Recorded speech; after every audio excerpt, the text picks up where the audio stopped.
Coming up next on BBC Two, it's the Brad Woto stream, but first, it's time for What Picture Has Bradley Drawn Onto a Piece of Paper?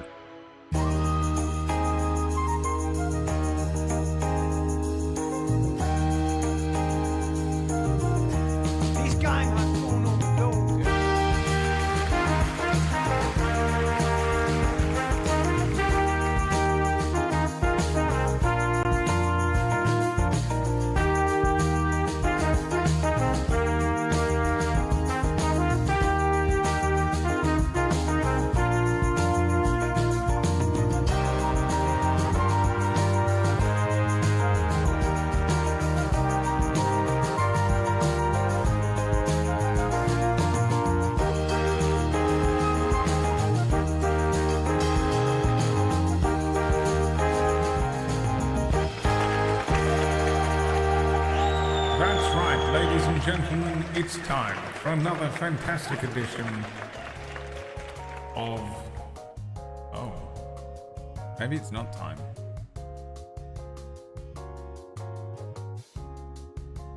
The poll is broken. What do we do? Oh, I drew this. You all knew anyway, because Maya ruined it. I drew Donatello for Greg.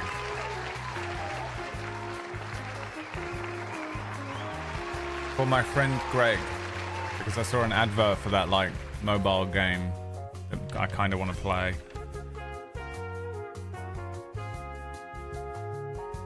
TMNT roguelike on Switch. Shut up. Ninja Turtles are back on Nintendo Switch. In their very first radical roguelike adventure, Leonardo, Raphael, Donatello, and Michelangelo Wait a minute, says JJQ. That's not Donatello. must travel through JJ, what are reality-bending you doing portals here? to rescue their kidnapped master, Splinter.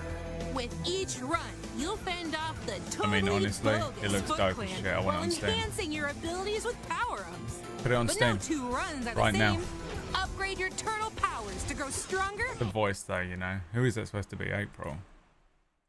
Upgrade your appearance. I swooshed my hair back today, so I have no hair. I haven't had a haircut. I just have no hair. We know, bro. Shut up. I put all my hair back. I have a new headband that I bought. I put all my hair back. And then remembered that I have to be on camera and it was too late. I destroyed myself. I had destroyed myself. It was too late. Release the Steam version. Do you not have a Switch? I feel like you have everything.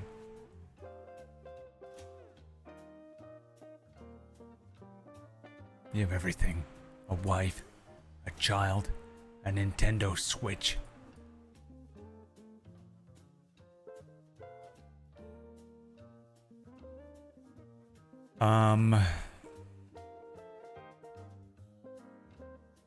Oh yeah, I was gonna look at this real quick as well. Here's the wheel spin for Sundays.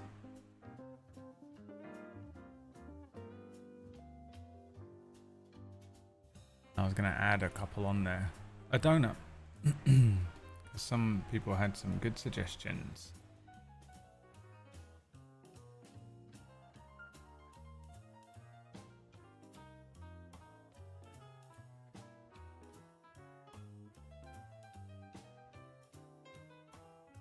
I got distracted here by it. Horace, are you in here?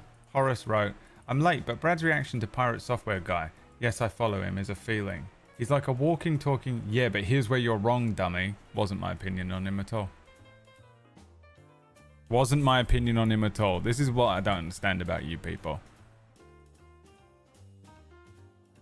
Why do you watch this stream?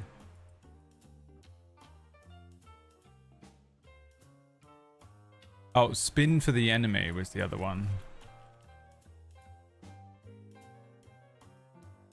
Spin for the enemy. Probably red in it.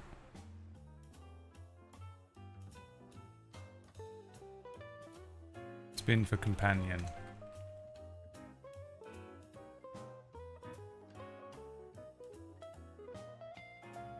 Was a good one. Yesterday I said that guy's really intelligent and good looking and good at everything. And Horace was like, yeah, I completely agree. He acts like he knows everything all of the time. Not what I said. I was complimenting the guy. What are you guys watching? A completely different stream, you know? You just take all the stuff that I'm saying and then translate it into whatever you want it to be. I could be like, I'm voting for Kamala Harris, and you guys would just go, oh, he's voting for Trump. Now, Shadow had some. Hi, Dave. Shadow sent me a message. A traveling merchant shows up.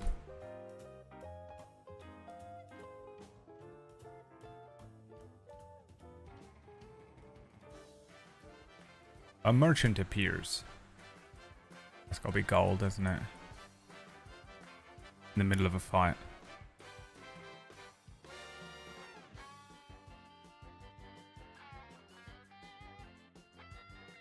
Would be more of a change of encounter reward to spell friend or foe, where you'd roll first. What does that mean?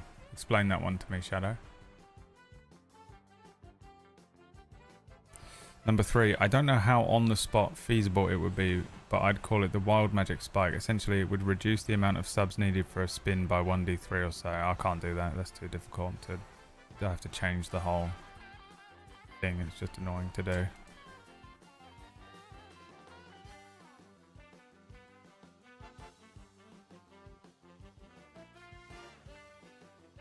Kinda is there now already? I don't. Alright.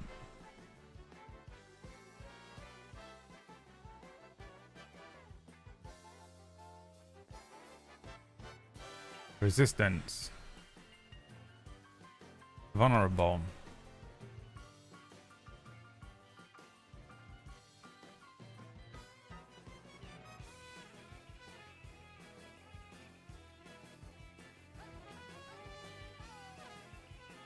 Instead of counter, you roll whether there is a friend or foe. Still don't know what it just wrote the same thing. Don't know what it means.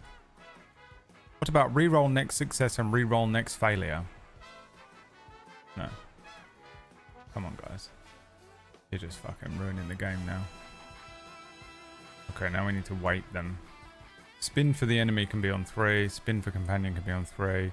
A merchant appearing can be on 1 because we don't want it to happen too often. Resistance and vulnerability can be on 4. No, 3.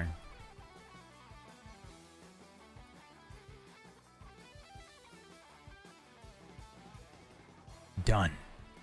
Alright, we've added new things. If it lands on encounter, you roll if it's enemy or foe first. No, I don't know how to do that.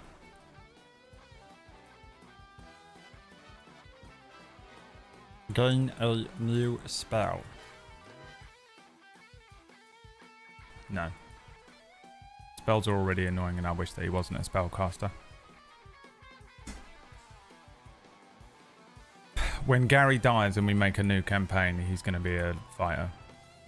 I'm not. It takes 25 minutes. And no, being a spellcaster is too difficult.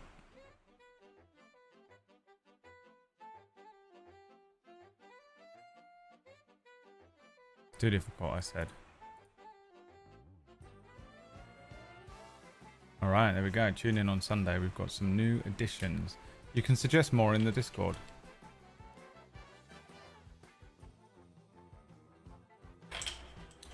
Fuck.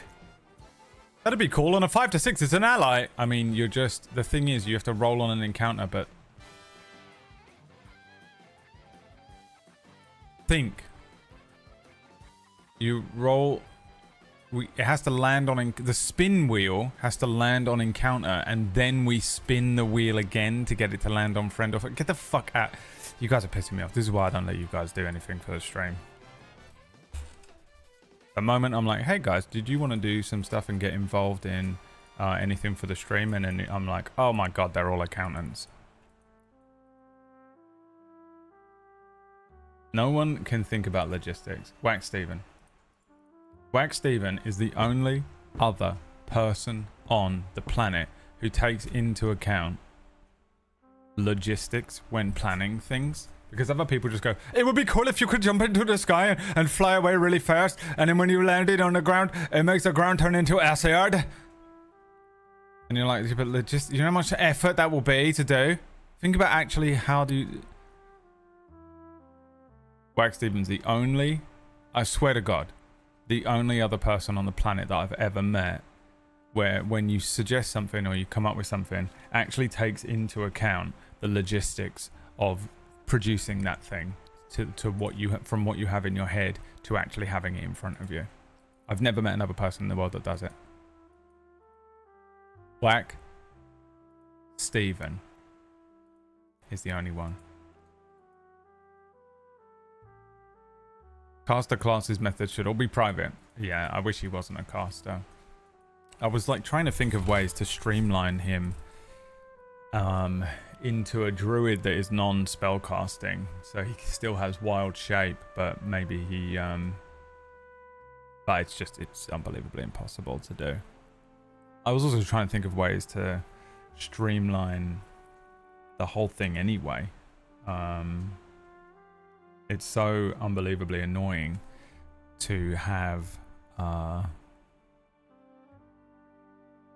so much to do on your turn. In this case only. When you have a lot to do on your turn in an actual game, it's the best. Because you have a lot to do and you have a lot of options and, you know, different ways to go around it. But when you're trying to just... Because it takes so long for us to do one round for Gary, because it's just... Because everything is a vote or a poll or a, you know, it's really difficult to get to sort of, you know, it's gonna, by the time, if he gets to like level 10 or something, it is going to take so long. But the spells, I think, are just very gatekeepy for anyone who comes in who doesn't know much about D&D. You sort of have to be expected to know what every single spell does, right? Because I'm not going to read them out every fucking time. So it's just, I don't like that, and I would rather him not be a spellcaster. So I wish there was some way to. I want, if I could go back in time, I would change that. That was a programmer joke. Oh, good. Yeah, no, you should definitely be doing programmer jokes to me because I will understand them, obviously. I don't know if you guys knew this about me, but very famously I'm a programmer and I would understand programming jokes. Why wouldn't I?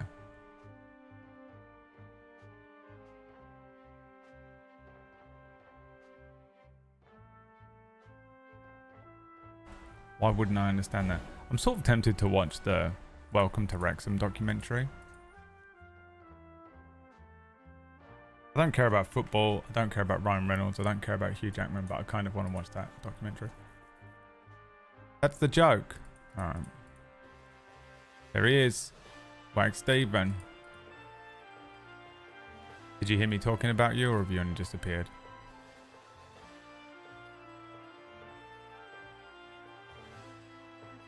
Ad receives a Metal Gear Solid Codeco to the wheel.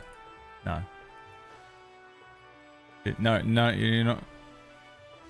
You guys are not in charge anymore. You guys suck so bad. What have you said about me this time? Nothing. Nothing bad. You can go back and watch it literally about 5 minutes ago, max 2 minutes ago. But basically the gist of it is that you are the only other person on the planet. I swear to God, the only other person I have ever met in my entire life who takes into account the logistics of doing something when someone suggests doing something or you think of doing something. You know? Oh, we should do this thing. And they have an idea in their head. And you're like, yeah, that would be cool. But do you know how to actually do that? What about all of the stuff that, you know, the idea you have in your head before that actually manifests into a physical thing or an event or some bullshit that you think would be cool? Have you taken into account the logistics of actually doing it, what it requires. No, you haven't. And you're going to start trying to do it and realize it's too difficult. And you're the only other person, I think, I swear to God, the only other person I've ever met who immediately takes it into account when something is suggested or when you think of something. Because I have insane ideas all the time. Yeah, me too. And you try and achieve them and you're like, this is too difficult. And it's frustrating and disappointing. And other people get really annoyed with people like us. Because someone will be like, we should go to the dam and jump off of it and do parachuting and land in a boat, and then when we land in the boat we have a party with margaritas, and then we take the boat to the edge of the world. And someone like me or Whack will go, well, that's a lot of effort. I mean, the thing is, you can't just get in a parachute because you need a license to be able to do that. Where are you going to get a boat from? You think you're just going to be able to land in a boat and then get a margarita and then drive that to the end of the world, the world's round? And then people get so pissed off with you. They're like, well, don't shut down the idea straight away, Mr. No Fun Pants. And you're like, it's not that I'm not having fun. It's just that you're going to get your hopes up for something, and honestly, it's not going to happen.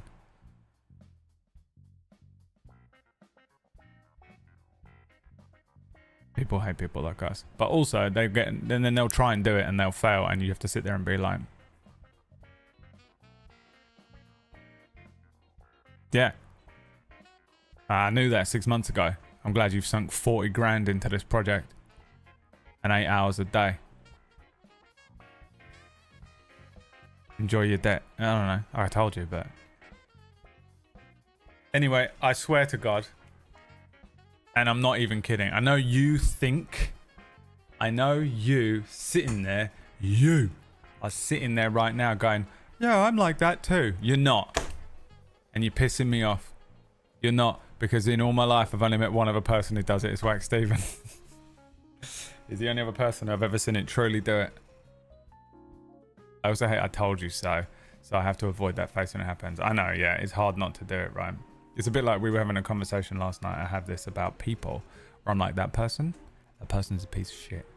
And people will be like, oh, really? How do you know? I didn't know you knew them. And I'm like, I don't. I just met them. I just said hello to them, and that was the entire conversation.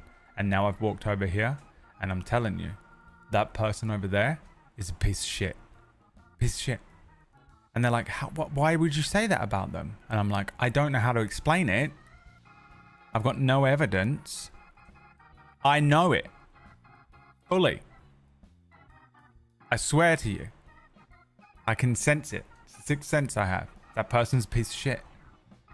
And they'll be like, oh, you're a piece of shit. You're the piece of shit. Well, I can't believe you would say that about them. They're so nice. They're the nicest person I've ever met. I really like that person. They've always been really nice and really good to me and really good to everyone that I've seen them be good to. And they give money to charity. And you're like, all right. And then you get demonized and everyone thinks you're a fucking prick. And 6 months later, they've done it. Something's happened. They're in jail. They're doing an apology video. They're doing, you know. And I'm like, see, I told you. And no one remembers. No one ever remembers me saying that about them. And I'm just like, have you ever been wrong?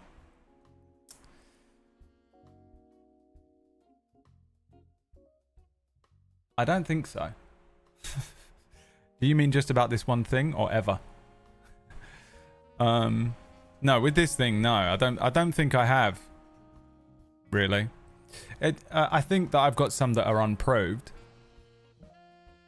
Like they haven't been, you know, cancelled or something yet. I don't think I've ever been wrong. The ones that scare me the most, I've been wrong the other way around. For sure. The ones that scare me are the ones where I think they're a good person and they're bad. And I get tricked by them. Because that's annoying. Because I'm like, fuck, man. This is my only skill in life. My mind detector should have got them. But the mine went off. And now I'm hurt. Or my friends are hurt. Or someone, they did something bad. That, you know. I'm like, oh, I didn't know that you were a piece of shit. But it's my only thing. My mind detector didn't work. Not that it's ever prevented anything ever anyway, because I'm like, hey everyone, that person's a piece of shit. And they're like, you're a piece of shit for saying that about them. They're a really nice person. And I'm like, but here's the thing. How many times have I been proven right with this? How many times have I, admittedly, privately and quietly, because I'm not just going to start shit on the internet, admittedly, privately and quietly, because I'm not just going to start shit on the internet, told all of you, my close friends, that this person is a piece of shit. And it's come out 6 months later that they're a piece of shit. And none of you listened to me. And now there's people crying. So when I tell you this, maybe you should take that into account. And I'm telling you now, this person is a piece of shit. And they go, liar. And it's annoying. That's because you don't tell us who it is or we'd remember. I feel like I have done this a few times on stream, by the way. I feel like I've done it correctly a few times. I feel like I have actually called some random people out. But I'm more talking about people that I actually know. I'm not a huge fan of guessing that an actor is a piece of shit. Because the thing is, they probably are. It's like guessing if a politician's a piece of shit. They probably are. A CEO, they probably are. That's how you get there. You know, it's not like a crazy fucking guess. But I'm also not just gonna go, you know, here's my friendship group of 15 people. And I'm just gonna call out this sort of person who we all know. On a weird little whim. On Twitter, you know? What the fuck are you on about? Why would I ever do that? For your entertainment? With no evidence? It's insane. I'll just quietly whisper to Dave and be like, Dave, I think that person's a piece of shit. And Dave will go, okay. And 6 months later, piece of shit. I'm telling you right now. Talking about piece of shit, hello, finally caught the stream. So what's going on? Are you in South Africa? I thought you were in like fucking, I don't know, Western Supermare. I thought you were in some fucking Eastern Bloc place. You are in Ukraine, okay. Because I was talking to August the other day, and I was like, I'm pretty sure Palomar Tupac's in the Ukraine. And he said he's in South Africa. And I was like, he's not. He's in Eastern European country, definitely. Okay. That's why you trust yourself when you think you know something. Don't listen to an idiot on the internet called Orkish. Yeah, I thought so. So what's going on? They're having to do power outages now in the Ukraine. Damn, that's annoying. It's a crazy amount as well. Let me pull up the thing that you sent the other day.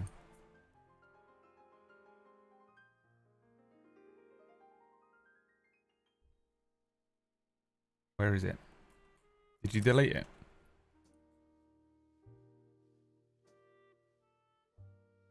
You deleted it, didn't you, son of a bitch? Ukraine power outages. Scheduled power outages.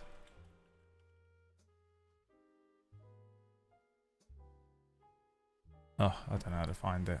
This is impossible. It was very useful, the thing that you deleted in like in a panic. It's different every day. Well, I'm not looking for accurate times. I just want to show it as a visual aid. God, I'm sick of all of you. I'm sick to death of every single one of you. With the fucking specificism and the pedantry. It's just I just want a general fucking thing. And whatever, they're fucking cutting the power out all day in Ukraine and it's fucking awful. So why are they doing that though? He's almost back. I'm feeling frustrated this last few days. It's because I'm becoming conscious again. But because my conscious brain is online, able to actually think about stuff. But I don't have the spoons yet to do enough stuff in a day. So I'm frustrated because I can't get enough stuff done, but I'm online enough. My brain is awake enough to be able to think about how I'm not getting enough stuff done. Making me crazy. Russians destroyed the power plant. Well, I knew it was something to do with Russia. I just didn't know. So they destroyed the power plants, man. And you can't borrow power from another country. I guess it just doesn't work like that. City skylines.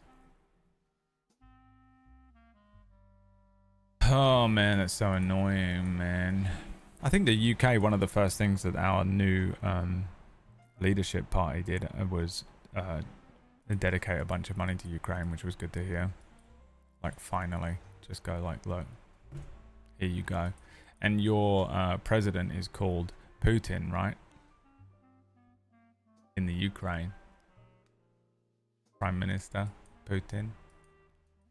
President.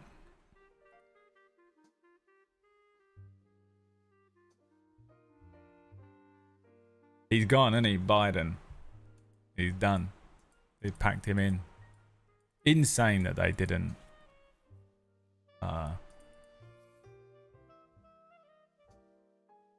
That he even was.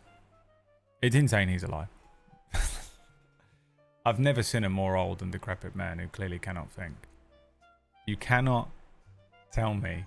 There has to be an age cap on the top side of things from now on, I think, in the USA. Because they've got one on the... You have to be like 50, right, before you can even run for president or something crazy like that. How old do you have to be? There has to be one on the fucking low side. 34. There has to be an old one, I mean. It's got to be like... What's the retirement age? 65. Both Biden and Trump are older than Clinton, and Clinton was president 30 years ago. He also seems to be cognitively okay. Just make him president again. If we're gonna just make an old president again, might as well just make him president again. He actually seems to be able to fucking string a sentence together, which is either an actual sentence or isn't entirely devoted to producing his own narcissistic outcome. Do you want a narcissist who is exclusively just out for himself and wants the glory of being president? Or do you want a corpse? Just a fucking dead, just a corpse draped over the fucking desk in the Oval Office.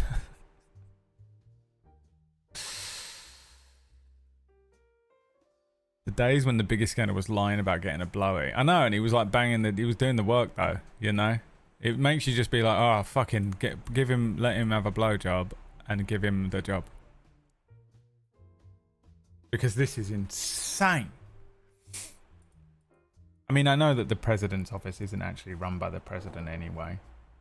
He doesn't really do anything. It's just the entire cabinet, right? And the group of them, and it doesn't really matter that much anymore, but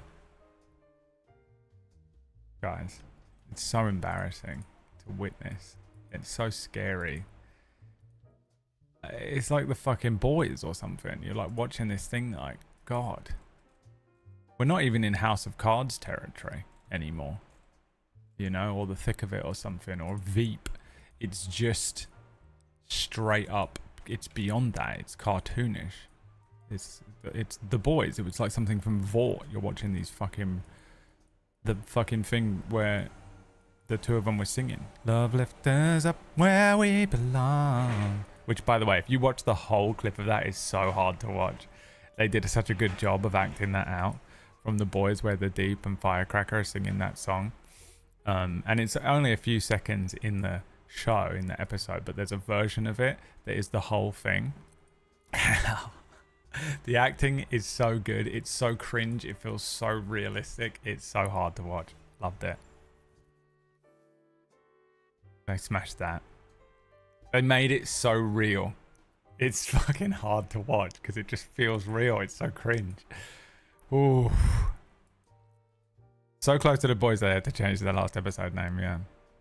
Frankly, I would vote for a potato over Trump. So yes, a corpse. Biden's advisor, whoever is a better option. Oh, for sure. Yeah. Obviously, in terms of party-wise, you've got to go for the one that's closer to the left. I don't know if you're, from what I understand, it's not too dissimilar to this country in that your major left-leaning party is still basically it's just left of the right. But you can't. Trump and that lot. And the shit that they fucking just so awful. Just anti-gay, anti-immigration, and yeah, just so fucking awful pro-Christian type stuff. And you're just like, God, Stone Age shit, boomer shit. It's so horrible to witness. At least in this country, I mean, it's the same in terms of social conservatism, but I feel like at least the conservatives in this country are slightly less bothered about some of that social stuff and just more bothered about putting money in their own pockets. They've just crippled our economy and that's it. But in America, it feels like they put so much effort into the social stuff as well that it's just so horrible to witness the racism and the, you know, like gay rights and LGBTQ stuff. It's just like, God. They're going to be rounding up drag queens, you know, in internment camps, like, Get them out of power quick. It's getting scary. We have to be on the... it's so hard not to feel like we're on the edge of like world collapse. But I'm still pretty convinced that the world has always been like this at its core. We're just much more aware of it because of social media and everyone has a phone and a camera in their pocket, and we're so much closer to our celebrities and politicians because they're tweeting shit all day, you know, and you're just like, oh, is that President fucking Clinton's cock? Oh, okay. If President Clinton was president right now, he would have released the video on OnlyFans of him and that fucking woman, Monica Lewinsky. Do you know what I mean? Like, that's the difference. It's just a very slow apocalypse. I think it feels like that, but I think the world has kind of always been this way. We're just aware of it. You're aware of everything. You're aware of every single fucking thing going on now. You can't escape it because you just look at your phone and you're being told everything. I've massively reduced my time on my phone, especially at night. I don't even get Discord notifications on my phone anymore. I check it myself. I actively go to the app to open it rather than it. You know, notifications, clicking its fingers at me and me seeing my phone light up and going to the phone. I go to my phone and I open the app and I choose when to check the apps that I want to check. And it has already made my life so much better.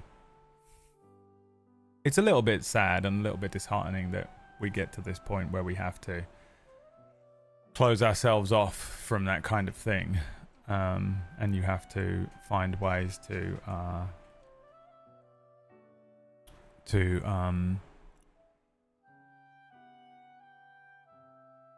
it's almost like reducing how much news you can take in, you know, and you're in a way you're becoming more uninformed because there's so much fat around the information. You want this little morsel of information and there's just this fucking chunk of fat around that little morsel of meat that you're after. And that chunk of fat just fucking spins me out so badly that I struggle to even get the information that I want now. But it's the world we live in and I'm too mentally ill to deal with this. I don't have the strength to fucking live in this world. So I can't. So I've reduced a lot of that kind of intake. Somehow we made the apocalypse boring. I think it was always going to go out like this, though. A lot of people think the apocalypse is going to be this Hollywood thing where a fucking nuclear war happens or a meteor impacts. But actually, it's just going to be this slow suffocation of the planet through global warming and corruption and the collapse of economy and society through our own slow self-strangulation and greed from predominantly the people who run the world, because that's how you become somebody who runs the world. You have to become greedy, and that structure is Just absolutely devastating for anyone who isn't that type of type A personality. Welcome to the stream, everyone. I hope you're having a wonderful week so far. We're 12 hours into the week.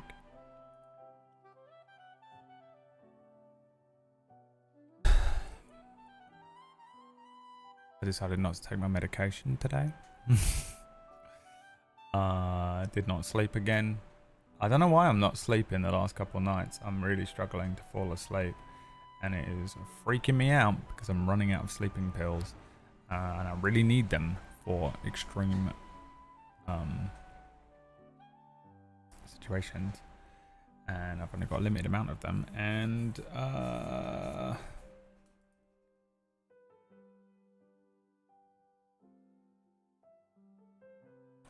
woke up really early. My ear was hurting really badly. Completely, truly believed it was some sort of ear cancer. And then got up, did some stretches, did a tiny little workout. Went for a walk with Liam.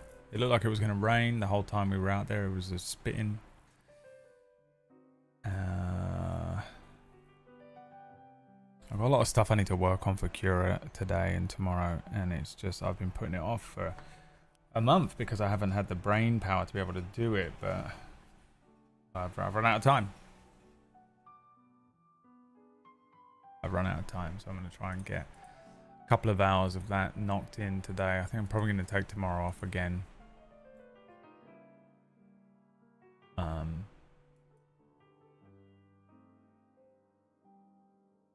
Just to try and be kind of mentally ready for that. And then hopefully I feel like I'm sort of improving to the point where I can get back onto the actual schedule of the week of streams. I think I'm going to start Mass Effect up on Wednesday, by the way. We're going to get back into Mass Effect 2 on Wednesday. I didn't want to do it today because I kind of decided I'm probably going to have to take tomorrow off.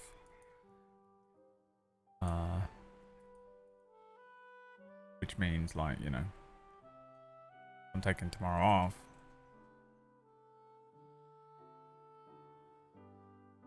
What are we going to do today?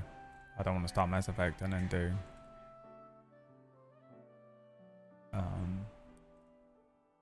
nothing. Come on. Tough it out, sunshine. What do you want? What are you saying? Tough out what?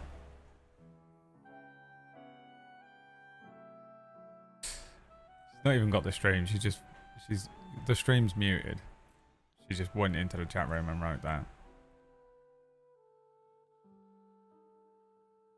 Your mental illness? Oh, right. Well, yeah, I mean, that's what I have been doing for 30 years. I can't wait for 10 years from now where Leah is old and broken. She's at this level. And she's like, oh, it's too difficult. I can't do it anymore. I'm like, that. You remember when you would come in and fucking rip the piss out of me for it? It's hard, isn't it? It gets harder the older you get. That fucking Bojack statement was bullshit. My nose is so itchy today. You all think I've been doing cocaine. I wish.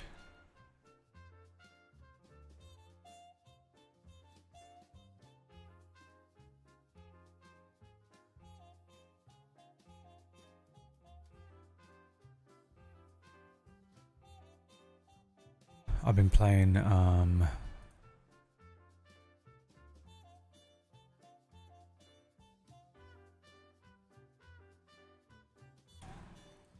the Deep Rock Galactic Survivor. Loving it. What's the next closest one to those? Everyone keeps saying Brotato, but I don't like games that look like Brotato looks. So, and then someone else said the other one about the guns.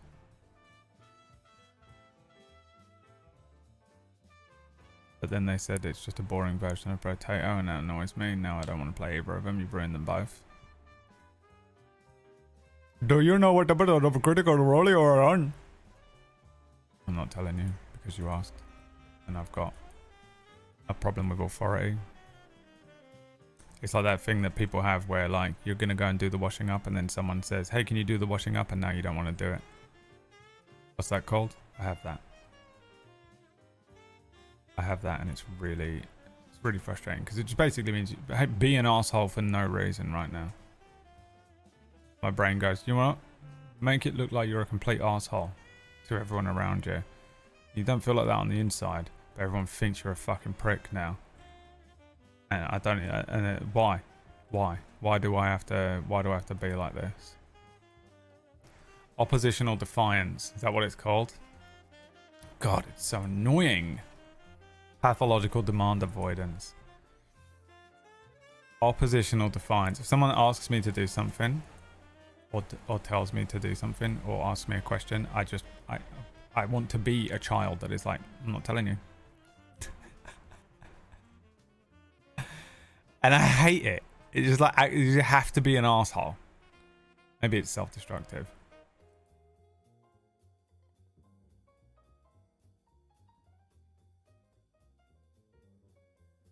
Maybe it is self-destructive.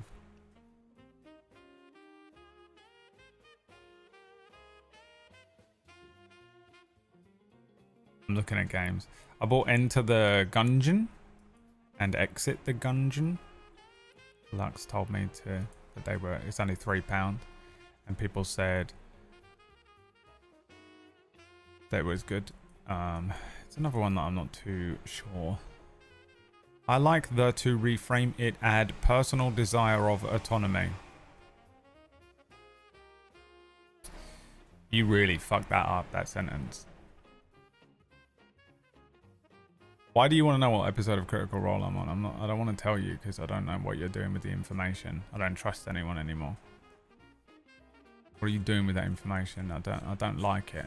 You weird little stalkery freaks who want to ask me these little specific questions. Some of you are fucking weird as shit. You don't even realize it. Someone will be like, what episode of Critical Role are you on? And you're like, oh, I'm on episode 52.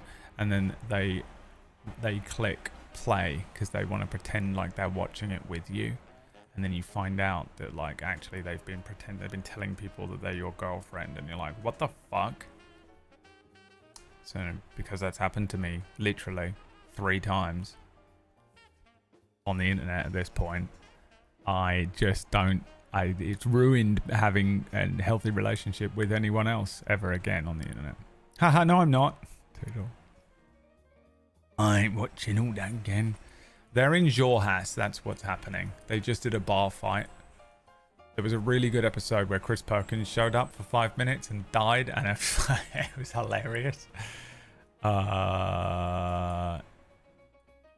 where I'm at. That's where they're in Jorhas, and they're doing they're doing a fight. 11 days. The difference is you don't have to pretend to be his girlfriend. We can get married if you wanted right now. I watched this thing yesterday. This is completely off.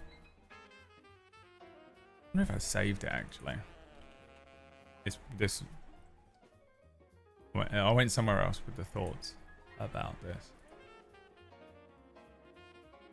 No. It was like a video of a podcast.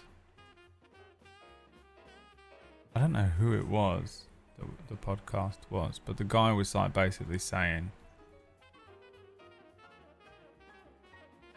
you know what, I don't want to talk about it. I went all the way around the world on that one.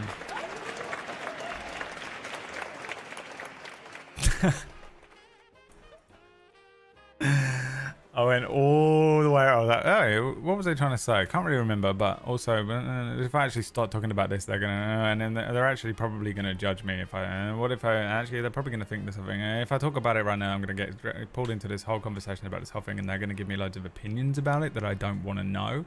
I don't want to hear their opinions on this thing, and then I ended it. That's actually what did it. It wasn't that I forgot it, I remember it. I'll talk to you about it, Dave, if you want later on. But what I don't want to hear is anyone else talk about it. It was one of those things where I know that if I start talking about it, you're going to start typing some dog shit opinions in the chat room, not Dave, but the rest of you. And then I'd get pissed off and I just haven't got the energy to deal with the internet's opinions today. Because of the way we started the stream. I started the stream with like, hey guys, what are some good things that we can put on that wheel spin for D&D? And there were like 3 really good ones, and then some people started writing things that wound me up. And I went, oh, my tolerance for the internet is at an all-time low today, and I'm not about it. We're gonna try and keep the we're gonna keep the stream. We're gonna talk about cheese.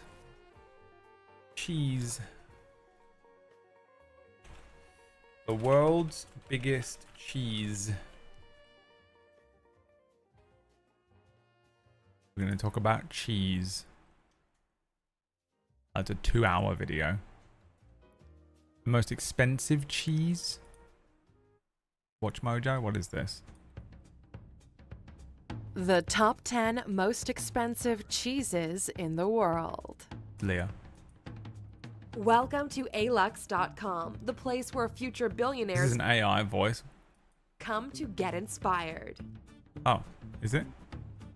Okay. Hello, Aluxers. Today Hi. we're talking about the most exotic, Oh, the voiceover is freaking me out. I feel so weird. tasty, and of course, most expensive cheeses in the world. Everyone is It's so familiar weird. He sounds like you know, in anime. He sounds like an anime character doing a.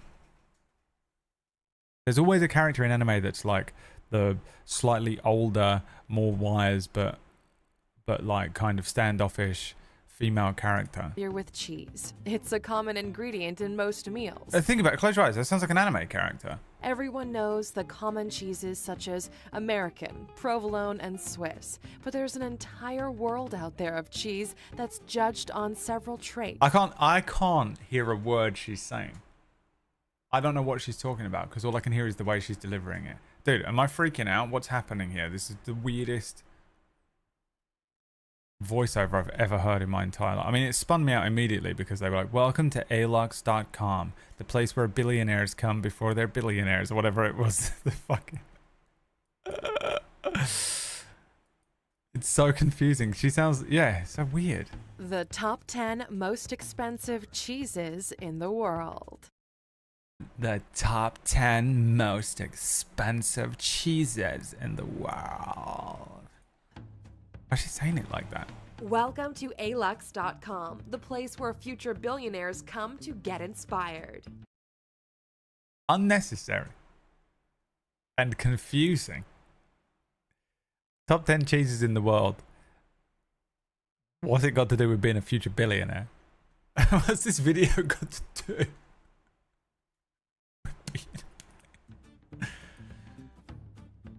Hello, Aluxers. Hi. Today we're talking about the most exotic, tasty, and of course, most expensive cheeses in the world. Everyone is Vocal familiar fry. with cheese. It's a common ingredient in most meals. Everyone knows the common cheeses such as American, provolone, and Swiss. But there's an entire world out there of cheese that's judged on several traits, including taste, aroma, and even aesthetic appearance. There are even gourmet cheese judges and competitions that rank cheeses by even more criteria. Although cheese is appreciated the world over, France perhaps will always... I'm having to concentrate so hard. This is a real person that did this voiceover. It's not going to tell me, is it? Gods be damned. remain the home of the best gourmet cheeses. So if you want to live the good life, it's time to start planning a trip. If you're new here, welcome. Be sure to subscribe and follow us on Oh, I definitely Instagram will. at Alux. Now, let's Well, that's just cool. I didn't know dive in. YouTube does Be sure that to now. it's time to Look. start planning a trip. When they say subscribe. If you're new The here, subscribe button lights welcome. up. Be sure to subscribe and follow us on Oh. Instagram at Alux. Now, let's just dive in, shall we, and discover a bit. Hey, Brad. Yeah, you're a loser. Okay. Well, all I wanted to know was about cheese, but I can't watch that video. Can't be watching that fucking video, dude.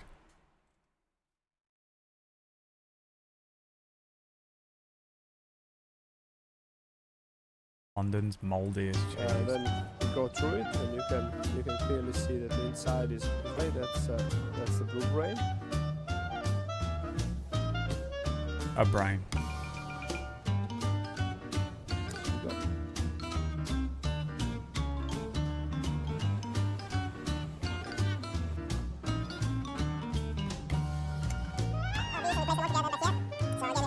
the white mold is not exactly telling you, eat me, eat me. You look at it and you're like, oh my god, what is that? That's crazy.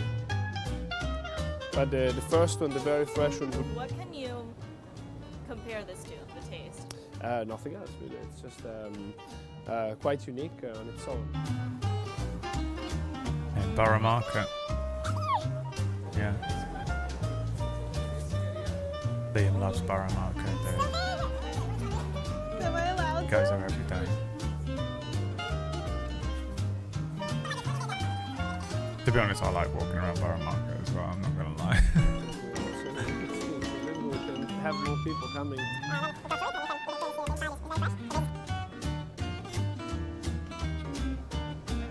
Done good animation in London.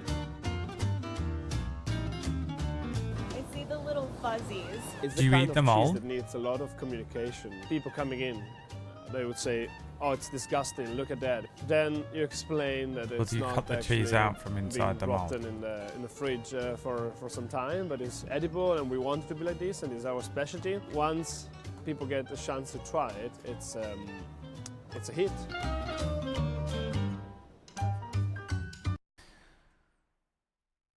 Blue cheese and all that.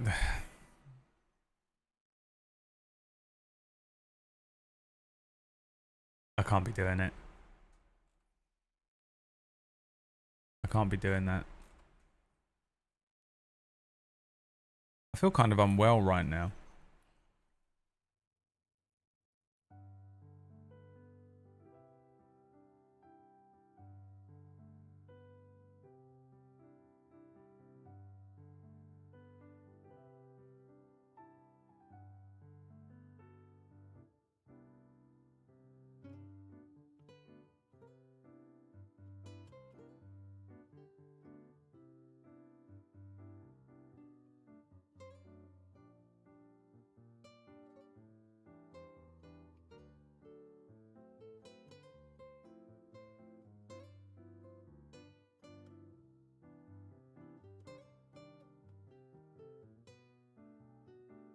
I've been watching so many like videos about breathing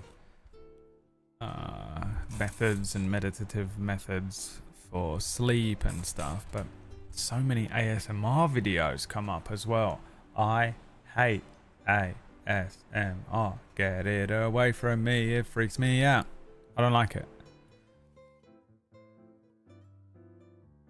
Like you'll be like, oh, just nice droning noises for sleeping. And you're like, okay, yeah, I'll put that on. Hi, welcome to the... Oh, fuck off. Shut the fuck up. There's one that I've been listening to where she talks for the whole thing. It's like a 30-minute one. I call it water breathing. She's talking for the whole thing. It's not my favorite video. It's not a video. Well, it is, but I ripped it.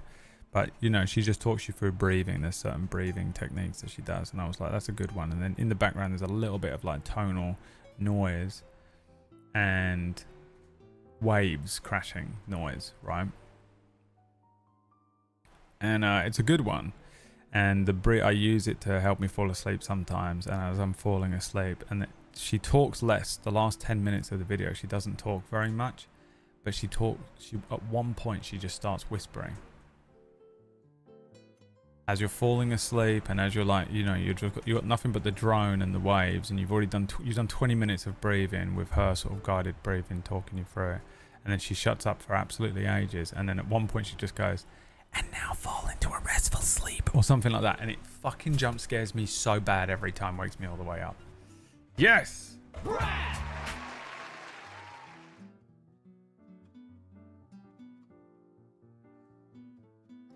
I'm going to go in and edit it out.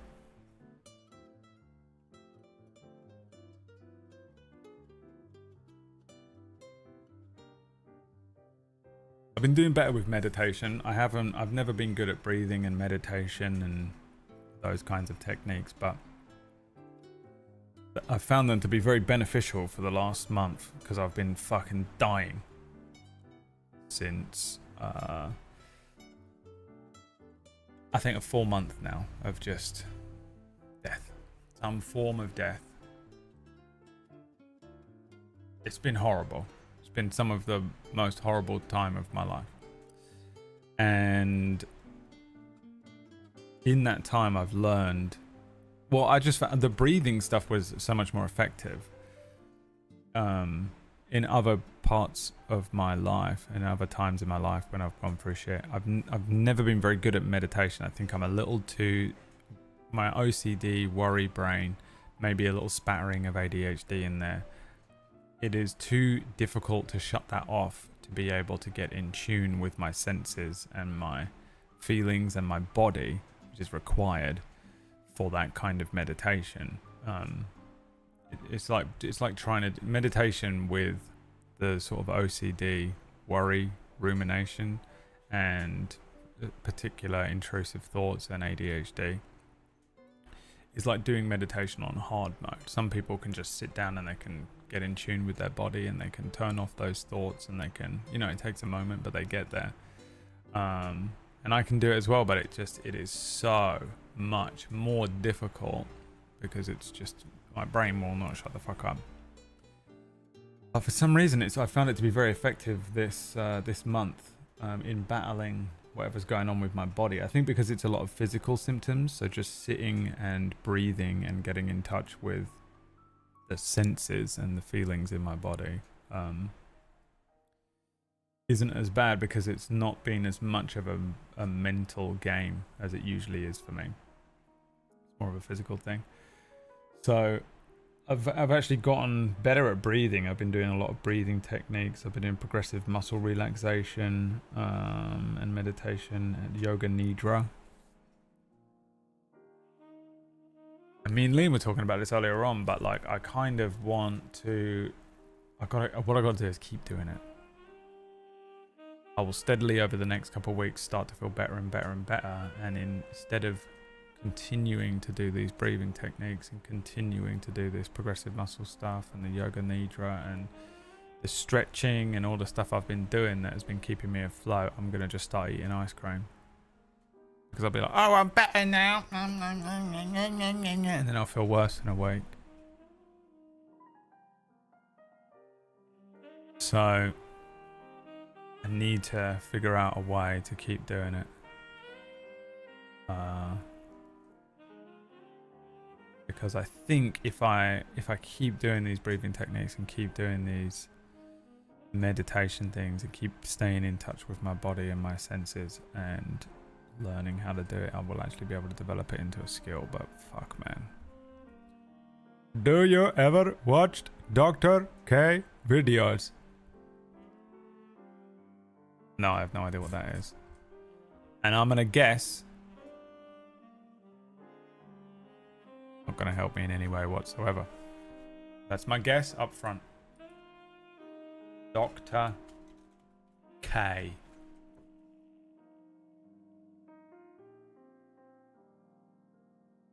Oh, this guy, the one that interviews all the fucking YouTubers. Right?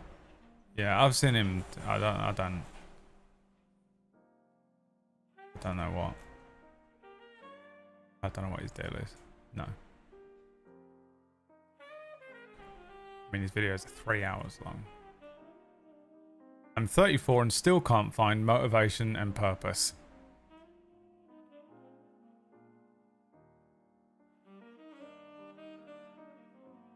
My problem in life right now is purpose. I have no purpose to exist, and I don't care anymore. A perfectly great state of mind to be in. It is pointless. My existence is entirely pointless, and there is no reason for me to get up in the morning and do anything. I've got nothing. And it is really annoying because I'm trying to I'm just existing for the sake of existing, which is a fucking thin rope to be walking along, right? Little tight rope up in the sky. Little fucking tightrope of floss. I literally just get up because I'm still here. I have no reason to get up. I have no motivation to do anything. I don't have kids. I don't have a dog. I don't have a wife. I don't have family that rely on me for anything. I don't have anyone who's dependent on me for anything other than me. I'm not motivated to do anything for me because why would I? That's the point. That's the loop I'm in.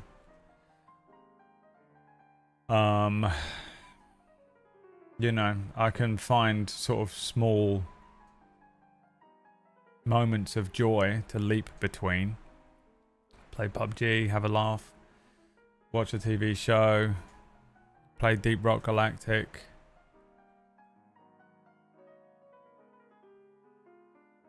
But like none of it means anything.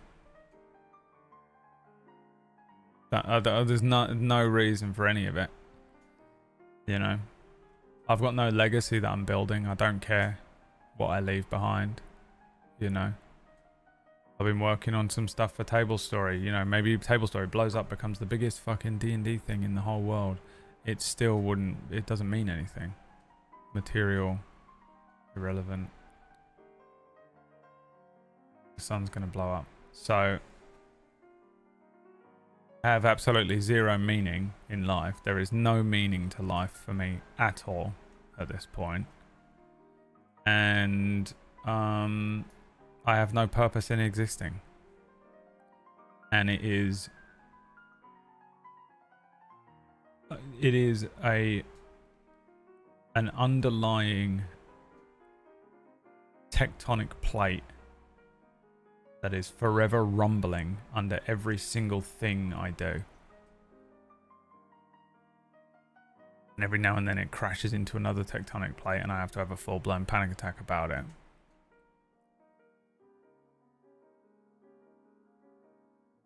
It's all pointless. Everything is fucking pointless. And there's no reason to continue other than you're just still here. Oh, took another breath. And that shit is my main problem, I think, now. And consolidating that and figuring out how to look at that sort of existential, borderline nihilistic take and going, well, what would give your life purpose then? Is the way around it, but I just don't have any. I don't have any.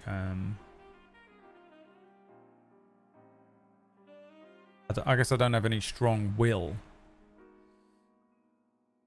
that sits in opposition to that, really. My views are largely similar. I find it the most liberating thing ever. How old are you, Shadow?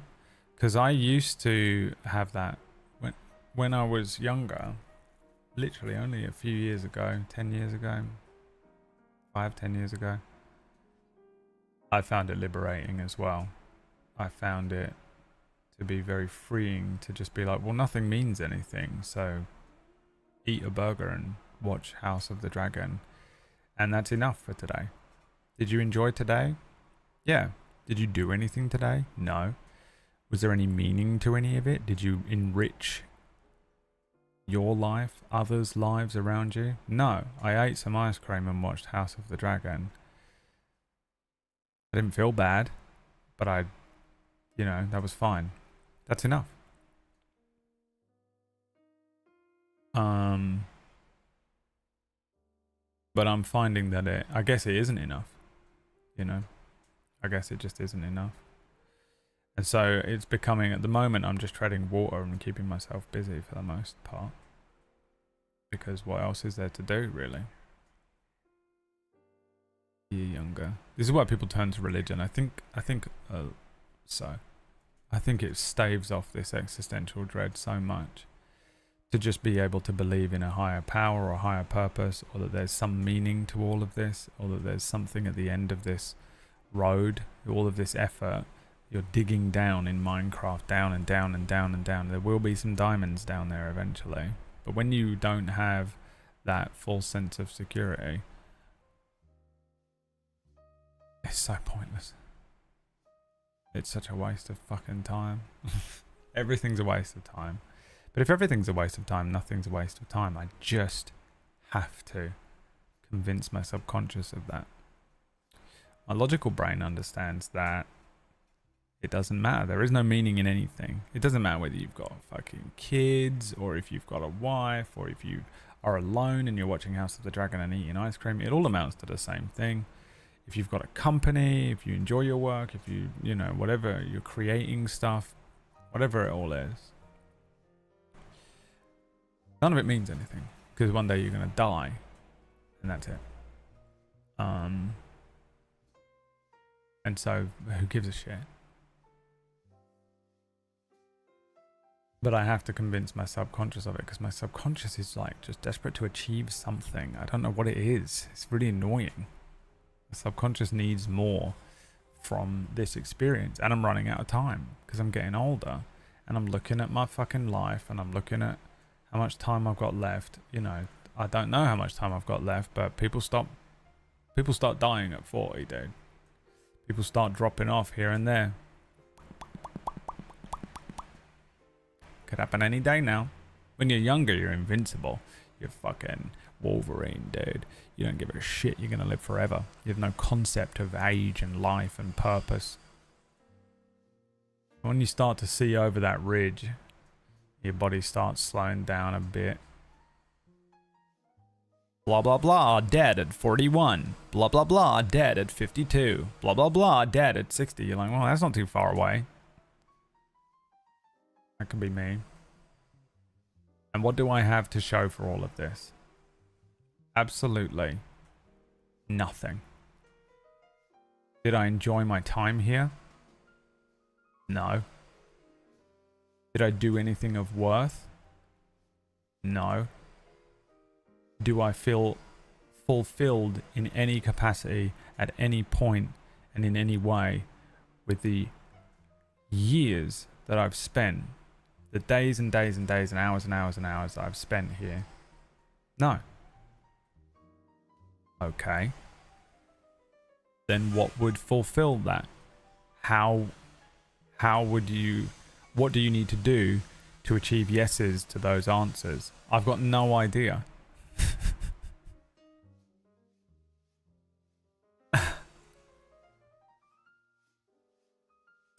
So that's where I'm at mentally. It's becoming such a fucking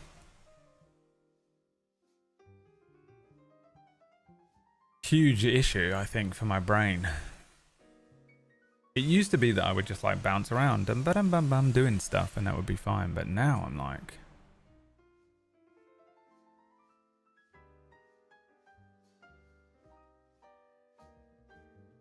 what the fuck am I doing?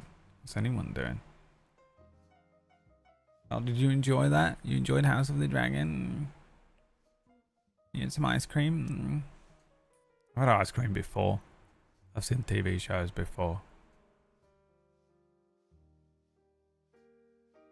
Nothing brings me joy. And I'm running out of time. And I'm tired. I'm scared.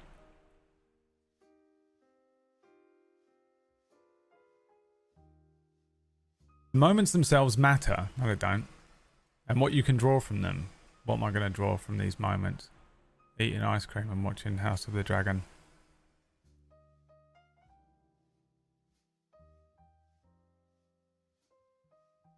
Kurt Vonnegut said, humans are on Earth to fart around. Don't let anyone tell you otherwise. I've not let anyone tell me otherwise. It's my subconscious that's screaming at me all day. This isn't someone else's opinion, it's mine. You feel you're not at the level of your potential. Yeah, no. The beginning of the race was this.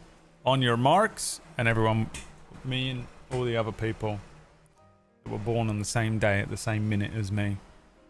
Get set.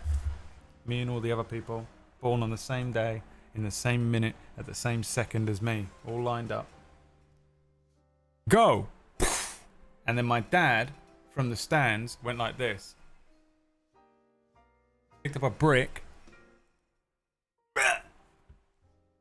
And I went, and I started running, and then this brick fucking done my ankle.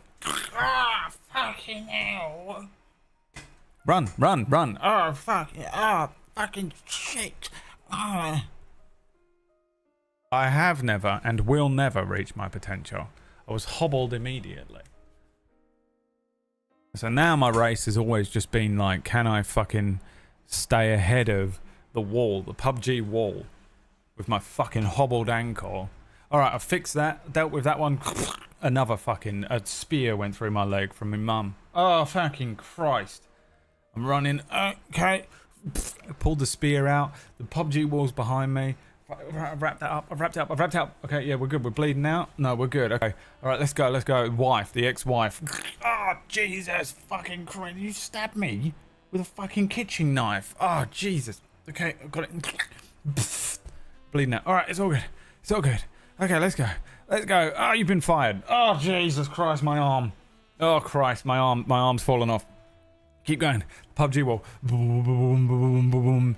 Okay, let's go. The dog's dead. What do you mean the dog's dead? Ah, the wall's got you. Keep going, keep going. Reach my potential. I haven't fucking caught my breath. I didn't even start the race. My potential fucking 10 miles ahead of me. Achieve anything of my potential. I couldn't be further away from it. How anyone achieves their potential who isn't a full-blown fucking psychopath, I don't know. Life has just been one fucking bullshit struggle. Not bad enough to completely just send me either just fully insane or just fucking put a bullet in my brain. You know? And just fucking end it. But on the cusp of that. But bad enough to ruin everything that I've ever done or tried. Just a poison.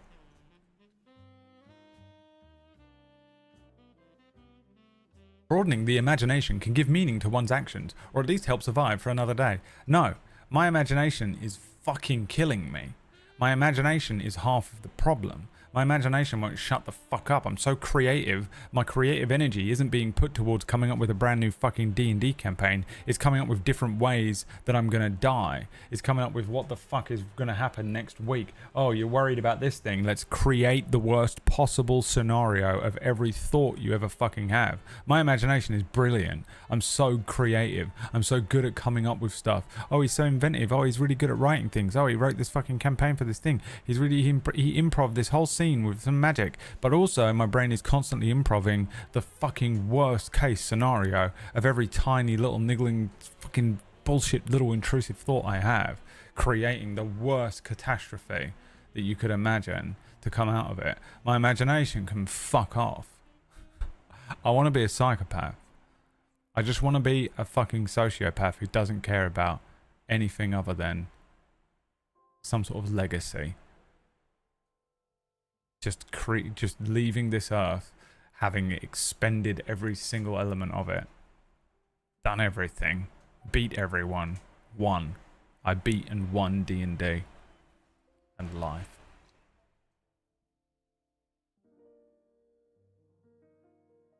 Who really does anything of worth? Exactly. That's the problem.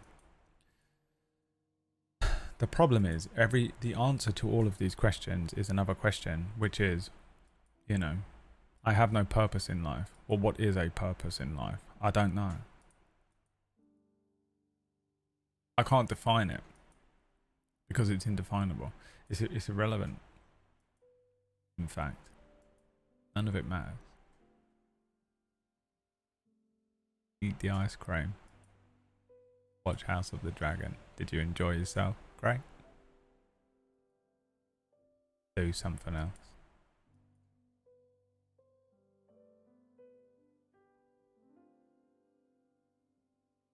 Annoying me, man.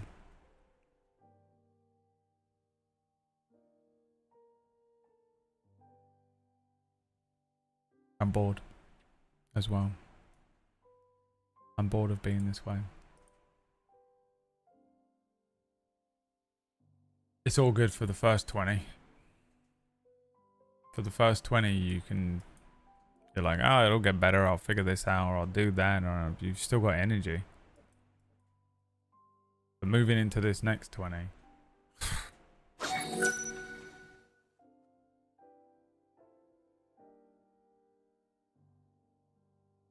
Paul Patrick Bateman is the answer. Do you like Huey Lewis and our news?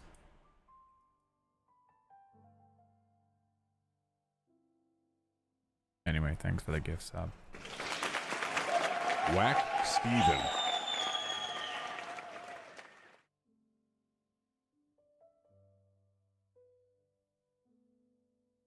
I'm gonna watch House of the Dragon after this.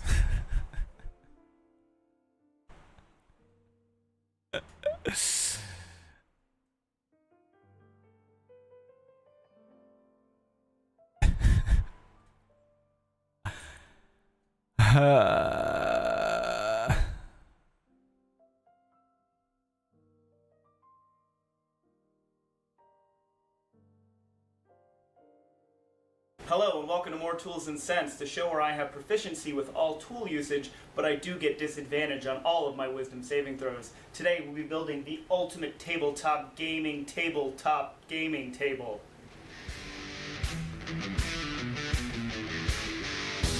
Is there just a TV in there?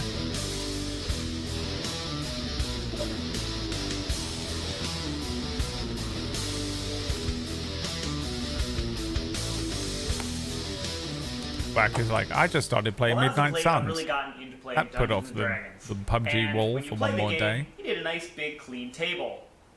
I didn't feel like making furniture, so I just bought a table. But this table is definitely not good enough. So we're gonna make some improvements. Well, of course, first thing we need are visual aids. So we're gonna take this 55-inch TV, we're gonna place it down inside the table, and then we wanna have it nice and smooth and flat, where we'll put a piece of glass to cover it and protect it, and then also make sure that the glass and the wood are perfectly flush with each other.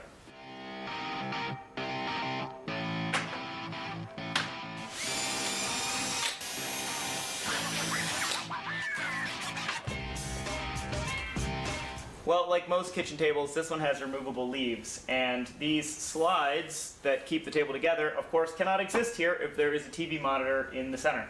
So what we're going to do is convert it back to basically a regular table, a solid table, and we're going to take these sliders and use this wood to reinforce the sideboards, which should be the strongest part of the table in a normal table. And then hopefully from there it'll be strong enough that we can get back to work. Well, I was originally just going to kind of scab this together. Imagine having enough with money the to not leftover panic pieces from drilling the a sliders, hole into a but huge table I'm like that. worried Imagine that's having not enough money gonna to have a garage with a drill. strong enough. I don't want it to be too flexible. So I'm going to go ahead and use this actual piece of wood that I bought from the store, and going to make sure it goes all the way from each corner to each corner, and that should make the table a lot more rigid.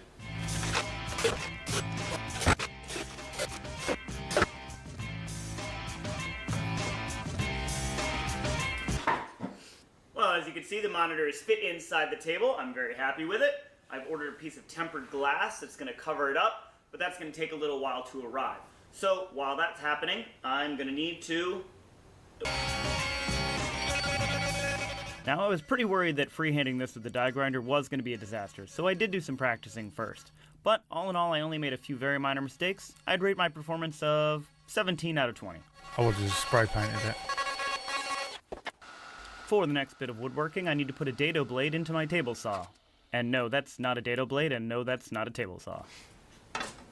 There they are. Well, as I mentioned earlier, I actually don't do a lot of woodworking, and I've never made anything with box joints. This guy. I find the closest thing to meaning in life comes from relationships with others. Alright. Hey Brad, have you got any friends? No. Family? No. Girlfriend? No. Kids? No. Okay. The weight of the world isn't so heavy when we carry it. The loneliest man in the world. Talking to the loneliest man in the world. Joints. So the first thing I'm going to need to do is build a jig, which is going to cut the fingers to form the box joints.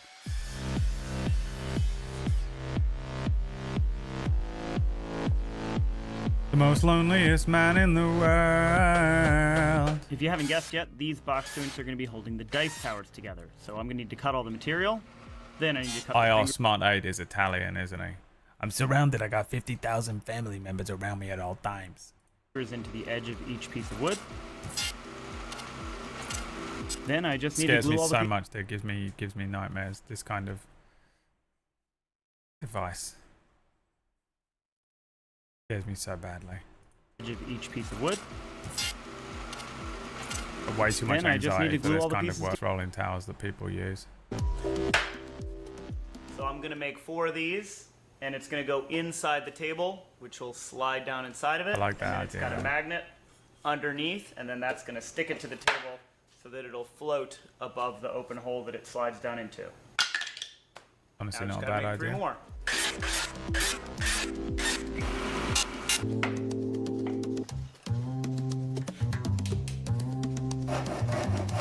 With the dice towers done for now, I wanted to move on to building some drawers for the ends of the table. One side is going to have a traditional drawer, and the other side is going to... Mesmerized by the process. Well, this was a royal pain, but I finally got it just about the way that I like it. But at the same time, it has to be adjusted just perfectly. And in fact, this one, it still isn't adjusted perfectly. There's a little bit of a lip down here, but I'm going to have to recut this piece, so I'm going to do that first, and then I'm going to make it perfect. After that, just have to do it 3 more times.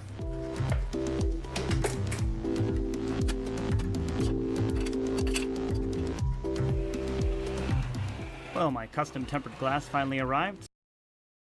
Brad claiming he doesn't have friends. No, I do have. I've got good friends, but I don't have a lot of good friends in my town with me. I've got one. For me, it take a lot of effort to get ready for things. So when something get cancelled, I normally end up not doing much because my energy was ready for one thing. We know, Gary. I know your number one trigger. I think we all do. At this point. When D&D gets cancelled. It's like a bullet to his nuts. So now it was time to cut the reliefs and make it fit perfectly. Now, of course, having a monitor installed inside your table won't do you any good if you don't have a way to display things on it. I bought this cheap Slim Tower PC, which I'm now building brackets for, to install up underneath the table and keep it hidden away. And if you're going to have a computer installed, of course, you're going to need wires and power. One electrical outlet will be powering just the computer and hidden away, but these two are guys, going all to be this effort exposed and on the the player outside of the cancels. table so that the players can charge their phones and laptops. And to keep everything neat and tidy, of course, those wires need to be routed accordingly. All the wiring converges at a single box, which will then power the entire... To rate my overall satisfaction level, you guessed it. Well, the last thing to do before game day is to make some maps to play on. I've been using Inkarnate.com for a while now, and I really like it because it's very efficient and user-friendly. It doesn't take any time at all to build a map, which is great because my campaign uses a lot of them. This particular battle map here took me less than 5 minutes. And what about the gaming experience itself? In one word, What's this? epic. This table makes a huge difference in gameplay. It makes Get that fucking bowl of pasta off my damn table. Get your bowl off my... Don't touch anything. it so much easier to communicate where the players are and what they're doing, and that means less downtime and a better overall experience for all the players. Yeah, I'm not dead yet. He's not dead yet. All right. 20! There we go. That's a nice looking camera. Look at this. So, is that in the area? Yeah, it's a 15 Every single cone. one takes 27? Yeah. Okay. But I moved, so I didn't hit him. That's why I moved Yeah. over. Just made me feel lonely, really. It just, all that video did was make me feel even more lonely and like I don't have any skills.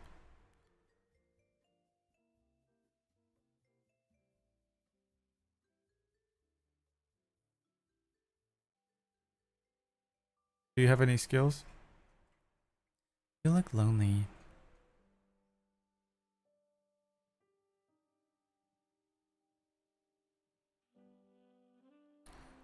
Just play it on the internet. Hi Newt, thanks for the 83 monther. Welcome in. Using metal dice, yeah.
was gonna watch these. There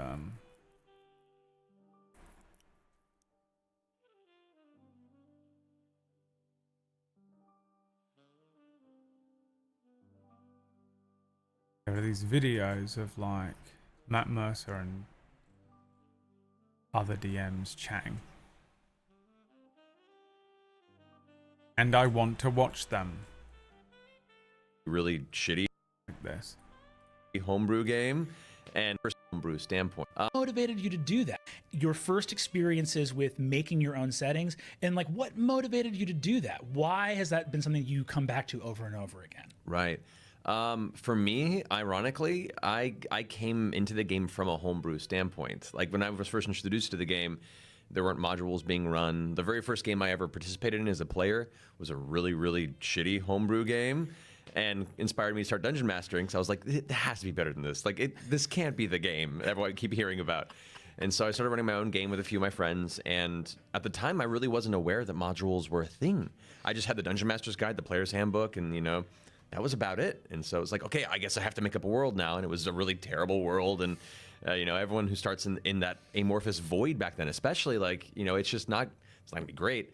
But I did later on when I realized there were modules, I was like, oh, that would have been so much easier from that point. And then I started reading through them and was like, okay, it's good to know that at least eventually, when I got more comfortable with my world building, I wasn't that far off from the kind of things that were being presented I still in think these modules modules. are harder to run. I think that's for those who want to do a homebrew world. If you haven't run a module, or at least haven't read modules, I recommend it because it does give you an idea of a general structure to prepare for sessions and the kind of things in the world you might want to create, in the world to be prepared for when these things come up. It's not by any means a blueprint because everything is its own. When you have a module,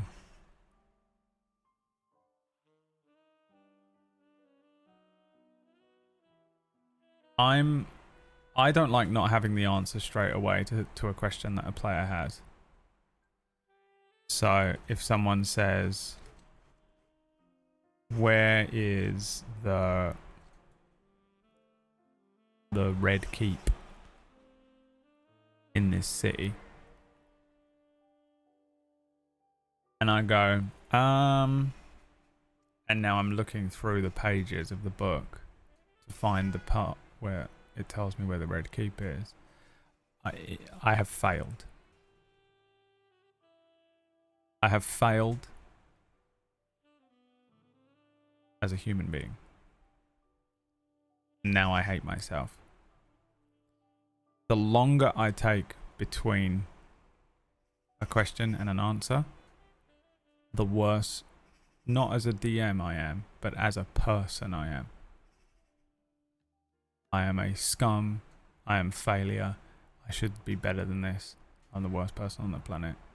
Why are you even running this for these people? They hate you. You suck. Be better. So when I'm running modules, I have to read the whole module from front to back. And it's the most boring book of all time. A D&D module adventure is so boring until you're actually running it. And then it's brilliant.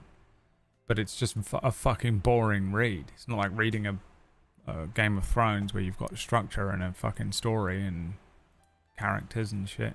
Because it's just a bunch of information, then a bit of story, then a bit of information, then a map, then a dungeon with just chambers and different things in the chambers. And I have to remember all of that stuff. And then I have to, when someone asks me, where's the Red Keep? I have to go, I know it's in the book somewhere around here. And I hate that feeling. So I hate not knowing everything. Whereas if I invented the whole game, if I invented the world, and I invented the town, and I invented the people in it, and I invented the adventure, and I invented the story, it's all in here. The book is my own brain. Yeah, I have loads of notes, and yeah, I will forget stuff over the fucking weeks and weeks and weeks of things. But the English or Spanish? Oh, I don't know. How could you figure it out? What do you mean English or Spanish? Why are you saying that? How on earth could you figure out whether I'm speaking English or Spanish right now? If I've invented it, it's already in my head. And also, I don't run into the issue of, okay, I don't have this invented. Oh, you're doing whoever moved first is gay. All right, the oldest meme in the world, by the way. It's like a 2-week, 3-week, 4-week-old meme. Longer than that. That's like a 2-month-old meme, dude. Come on, man. Also doesn't work in a Twitch chat.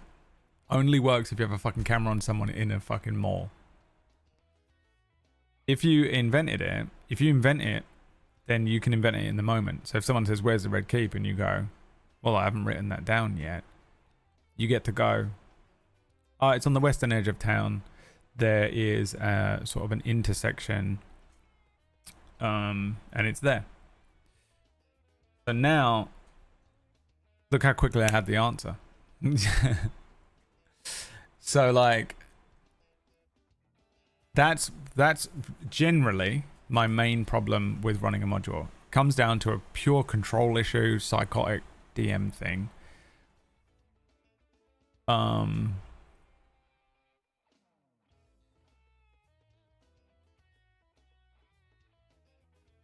But I hate it. I hate it. So with a module, I have to study it.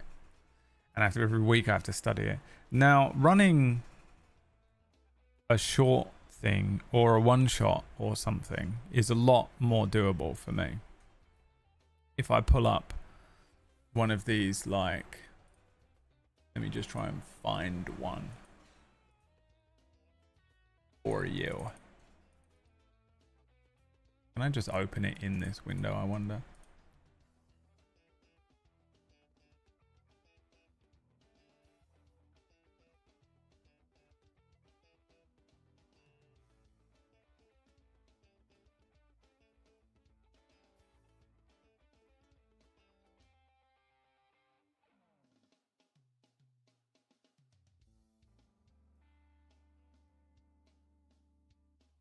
Wizard in a Bottle by MT Black.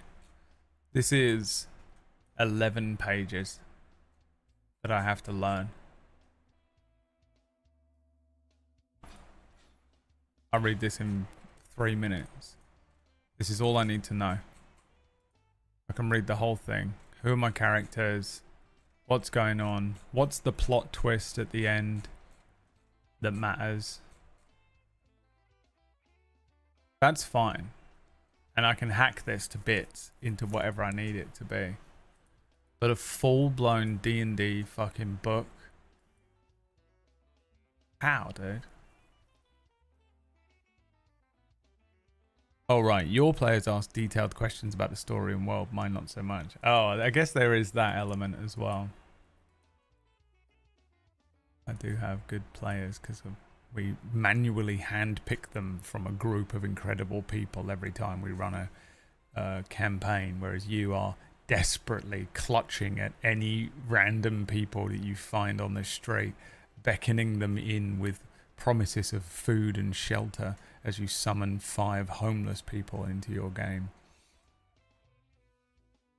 Last night I gave them an encrypted Imperial datapad that resonated with the Force, and they were like, oh, okay, chucked it in the trunk. Horrific. The plot twist is they were in space the whole time. I'm happy that some people prefer modules because that means I have a job. Yeah, I mean, I'm not in any way shitting on modules. Modules are great. I source a lot of inspiration from modules. I read a lot of modules, but I struggle to run them because I feel restricted in what I can manifest and create in the moment. Because obviously you can just make it up, but then you will run into a plot hole later on. You know, when you're like, the Red Keep is in the west of the town, and then it turns out that, you know, in 100 pages from now, it's a huge and important plot point that the Red Keep is on the east of town, on a hill. And you're fucked now, aren't you? And that's what I end up doing with myself. I just shoot myself in the foot constantly. Practice? What did you mean? Practice like reading them? Yeah, I don't know. I mean, I've tried. I've run several modules, but I like that. So the way I do Oracle's Rest is I populate a board, a quest board, and each of those quests is just a PDF that I've downloaded from the Adventurers League. And then when the time comes and they pick that quest, I then run that short, the short module. It's a very short module. It's almost a one-shot. So, you know, they're usually only a few pages long, like 30 pages max. So similar to the thing that I just showed. That thing that was on the screen was a one-shot. They're usually a little bit longer than that with a little more detail. But those are, to be confusing with terminology, modular. The Adventurers League stuff tends to have episodes, so you can do that one quest, but often you'll find that there are 5 parts, 10 parts, 30 parts to that entire thing. But what you won't do is run into problems where if you run part 1 of that Adventurers League module, you won't run into a plot hole later on because they're not built that way. It's not one big book. It was 30 separate PDFs that they put out over the course of a long amount of time. So all you do is present the information in part 1, and if they ever get to part 20, you've not fucked it up. So I like doing it that way. That way I don't have to read all 30 parts. Enzo really said shut up. No, he just always says he's always talking about PUBG. That's all he talks about. He's like me, but it's PUBG. I don't know what any of you are. It's just Newt is just replying to every single message in the chat room, and that confused me so much. This is now just Newt's personal WhatsApp group with her friends. Curse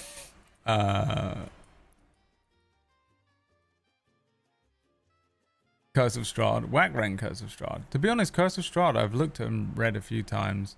Looks good in the structure. Do I have it?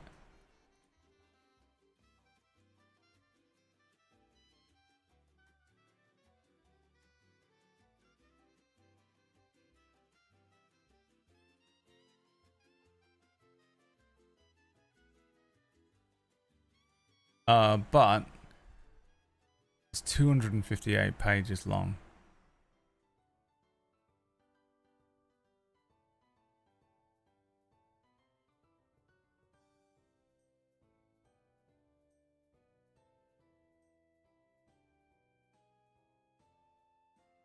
Gonna crash, isn't it?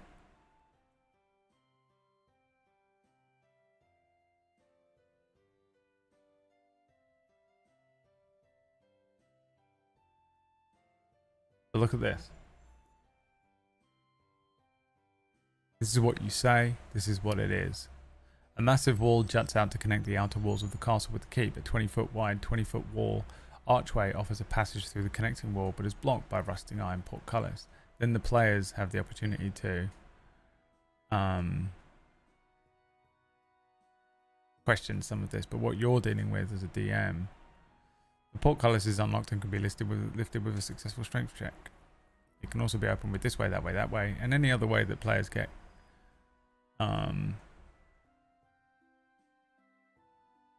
creative. And this is great for if you don't want to write all of this every fucking week. It's exhausting, man. Running campaigns for players, putting loads of effort into it, coming up with a new puzzle, coming up with a room, coming up with a dungeon, manifesting some fucking examples, some artwork, creating a battle map, recreating a token, getting a music, getting sounds.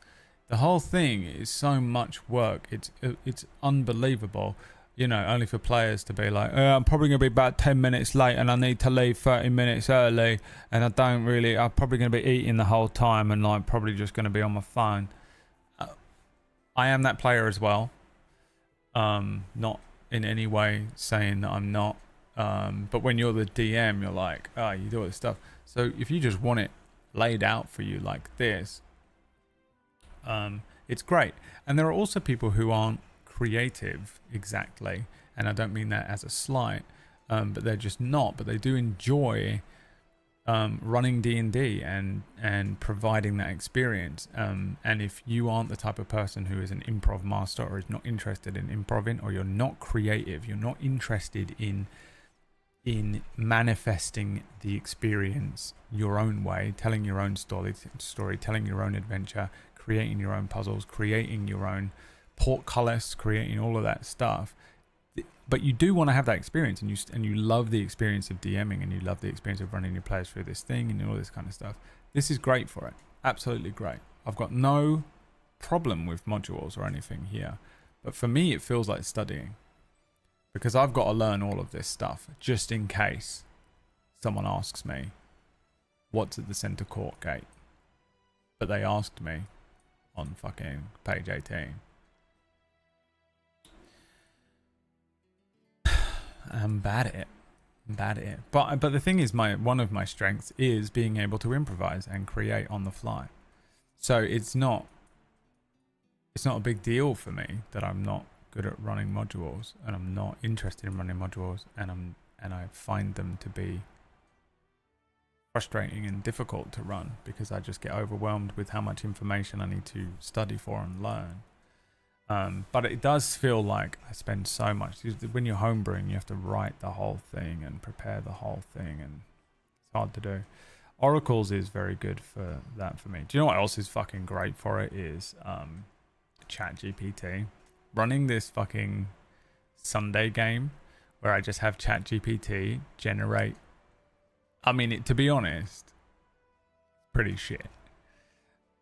In terms of a body of work. If I presented The Legend of Gary, and I don't mean it as in presented what happened and the story and stuff, but just like the dungeons and stuff. This dungeon wasn't too bad, the one that we just went on in The Legend of Gary, where he went underground, the Djinn dungeon, was actually quite a good one, but I think the prompt I put in for it was quite detailed, because I'm getting a little better at prompting it. So I guess, it's the same thing with any AI thing. If you prompt it correctly, you'll probably get better results. But I would never run an entire campaign from ChatGPT. There's just no way it's good enough. Hacking an adventurers league or running a module, I would still rather do than literally just show up with nothing but ChatGPT on a screen. But I've been pleasantly surprised with some, the ability to do it, because I don't have time to prep, the Cura and prep The Legend of Gary, and then potentially prep Oracle's Rest or something else. I don't have the time. I definitely don't have the spoons for it. So being able to show up and just go, ChatGPT, generate me a dungeon with 5 chambers and an undead Djinn at the end of it, and that kind of thing.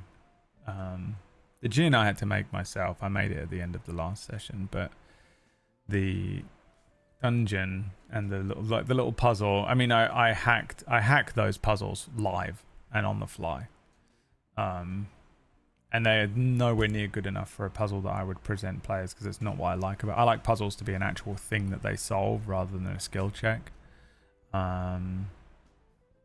Most puzzles in D&D, in most modules and PDFs and things, are a skill check. I've noticed.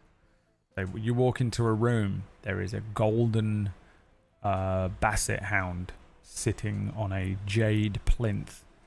It looks like you can move the basset hound, turning it left and right in 90 degree angles. What do you do? And they go in and they move the basset hound one way and it burns them. So they go, okay, I make an investigation check, and they make an investigation check, and they figure it out, and then you have to move the it's not the hound that you move, it's the plinth itself. So you move the jade plinth, the cube underneath the basset hound, and that's what unlocks the door, and you can move through on a DC 12 investigation check success.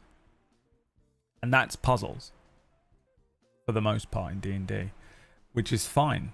it's a nice little filler moment. It's you pepper those in a dungeon, pepper those in you know, around rooms and things. It gives players things to do. It gives players the chance to roll dice. It makes them feel like they've achieved something or not. If they fail, it gives you some buffers time, because you don't want to just be you don't want it to just be like combat after combat after combat, so you want little things to put around. But for me, I like to just hand a toy box over to my players and then just shut the fuck up. I love going, here are the elements, here are a bunch of tokens you can move, here is a bunch of, if it was in real life, I would love to be able to just hand them a fucking whole bunch of shit. Here are some gems, here is a bunch of shit over here, here's some walls. I did a really quick one in the last episode of Cura. This is a bit of a spoiler, but not really.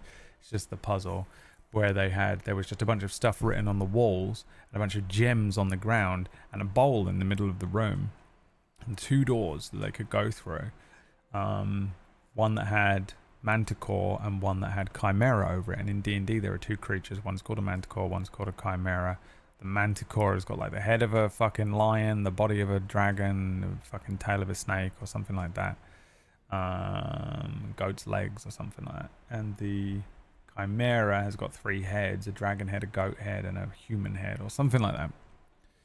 And the puzzle is very quick and very simple. I didn't want any of these. This was a one-shot, so I wanted to make sure that they slam through these rooms. Boom, boom, boom. You know, this doesn't need to be the longest puzzle ever. I'm happy to sit there for 2 hours on a puzzle if it doesn't feel like, you know, as long as they're having fun. But, you know, all they had to do was look at the writings on the wall, what gems correlated which body parts, and then they throw the appropriate gems into the bowl for either the Chimera or the Manticore, and they get one choice. They can do one or the other. But I like handing them all the stuff. Here's all of the bits of the puzzle, and then I hands off. I'm now not there. You solve it with your brains, not your character's brain. And I understand there's some dissonance there and stuff, but I think it's more fun.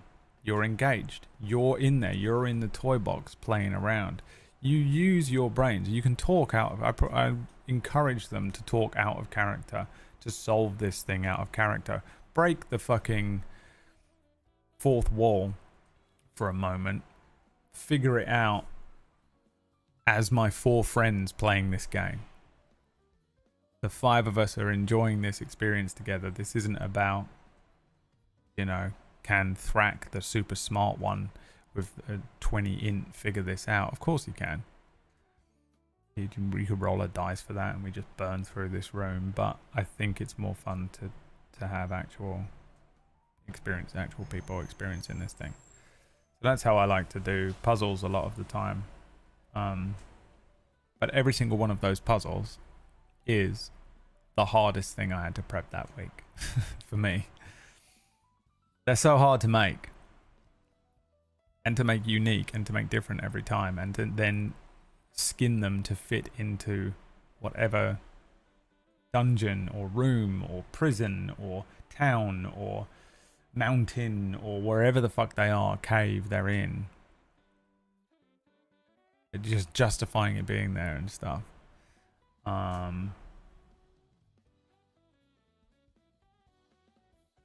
Originally there was, you know what, actually that's a spoiler, I won't say that. So, but for me they're really hard to make. They take me ages to sit and come up with. Because you're developing a game, you're a game developer and you're having to come up with just puzzles. That's why I don't like God of War, where you just throw the fucking hammer at everything, whatever it is, the axe at everything. Just repeatedly throwing that fucking axe at shit. As a game developer myself, coming up with puzzles every single week, I take it personally that it wasn't creative, original, and unique to the previous experience.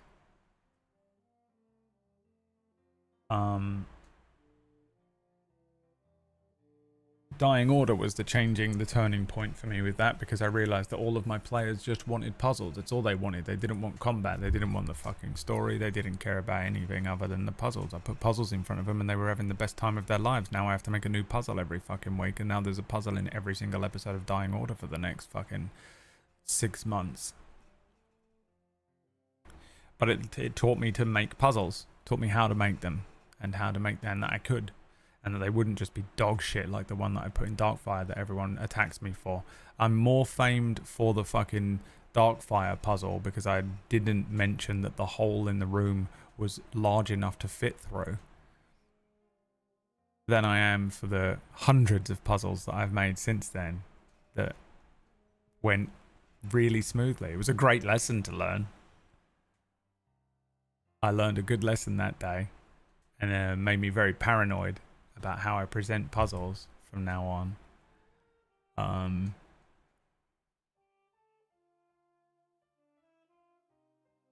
But that's the one that everyone remembers. Brad's shit at puzzles. I actually think I'm pretty good at them now. It's kind of it's fun. The meme about me being shit at puzzles is hilarious because of that one day where I was just like, fuck, so inexperienced, such a little baby. No idea how to present puzzles. But I think it actually made me good at them. I think my puzzles kind of go pretty well now. And again, I'm not talking about the puzzles where you just roll an investigation check, because the other thing I've noticed as well is that when I'm looking for puzzles online, they all suck. Because no one wants to make puzzles the way that I make them, where you put something in front of your players that they all figure out, and you don't need to be rolling dice or checks. You don't need to be there for it at all as a DM. You present them all of the things that are in the puzzle room, and then you just shut the fuck up, and they all sit there and figure it out themselves, which is just, I think it's the best way to run a puzzle in D&D. That's so much more engaging, so much more fun, that, you know. And certain people prefer puzzles to combat and improv or roleplay, or, you know. So, and figuring out how to do that correctly was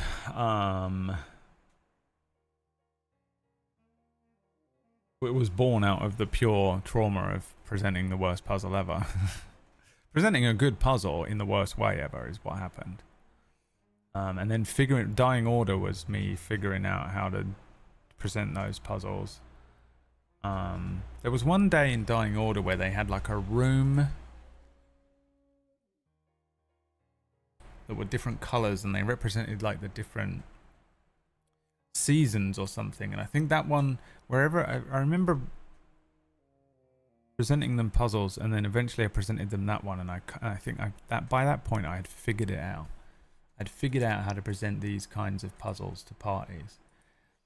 But I continue to spend hours poring over other campaigns, poring over like White Plume Mountain and Tomb of Annihilation, and these huge dungeon modules that are just filled with chambers with puzzles in, and all of them are like skill check rooms. The floor is lava, DC 15 dexterity saving throw. The Basset Hound is golden, investigation check. None of them are these puzzles that I'm describing. Reddit has a lot more of these kinds of puzzles. There are a lot of good like door puzzles and stuff. But I also find that I would go so far as to say 50% of puzzles come with a riddle, or some sort of riddle, or something similar to a riddle. And I can't do riddles. I can't do riddles as a statement is correct. I'm not good at them. I can never figure them out. I'm not good at that kind of thinking. But what I mean is I can never present them with riddles because there is a chat room. And the moment I present a fucking puzzle with a riddle in it, everyone in the chat room is written in block capitals. A river, a river, a river. It's a river. The answer is a river. So I had to learn how to do puzzles without riddles. But riddles are a huge thing in D&D. It's a person. What has a bed but never sleeps, you know? It's a river, and it's crazy. Had a puzzle once where they all had to do was close 2 doors in a chamber, and yeah, there's loads of those online as well. The most successful puzzle in Dying Order was that the door was unlocked. They weren't fucking crazy. I just went, there's a door in front of you.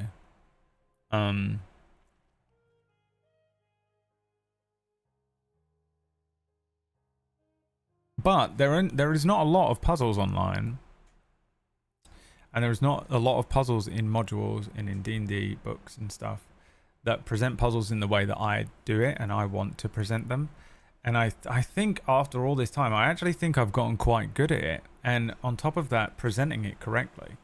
The thing with a puzzle is, it's one thing to write a puzzle and to be Mr. Intelligent and come up with a cool puzzle and something interesting and unique. And, you know, there are colored gems, or there's a riddle, or it's an anagram, or it's a, you know, it's a math problem of some kind. Yeah, sure. You've come up with it. You figured out how to make that a thing, whether you provide them with handouts or a battle map or tokens or something for them to interact with, or whether it's just a block of text or something, whatever it is, you give them all that stuff. But presenting it is also very key, which was my Darkfire problem. In Darkfire, I presented them a puzzle, but I didn't explain well enough the elements that they could interact with. I think one thing is that I relied on telling them.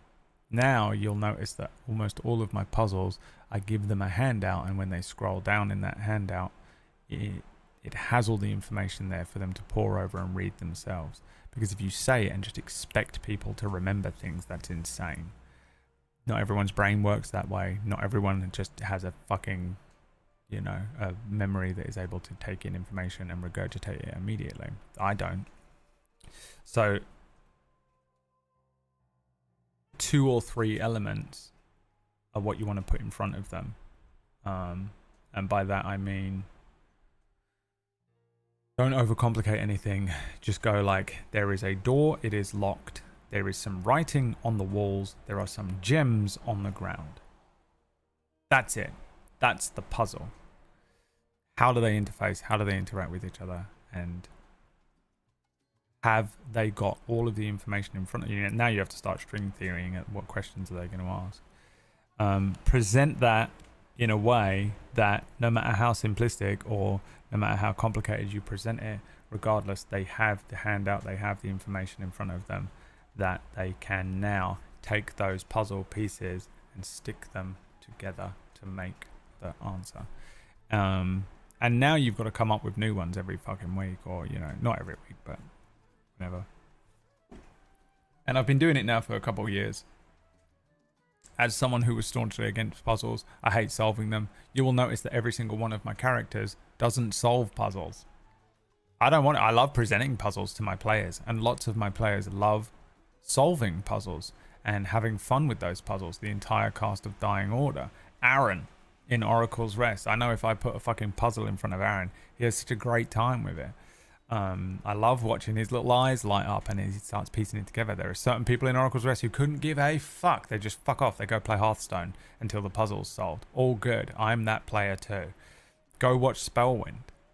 Every single time Myth put a puzzle in front of us, my character was smoking in a corner.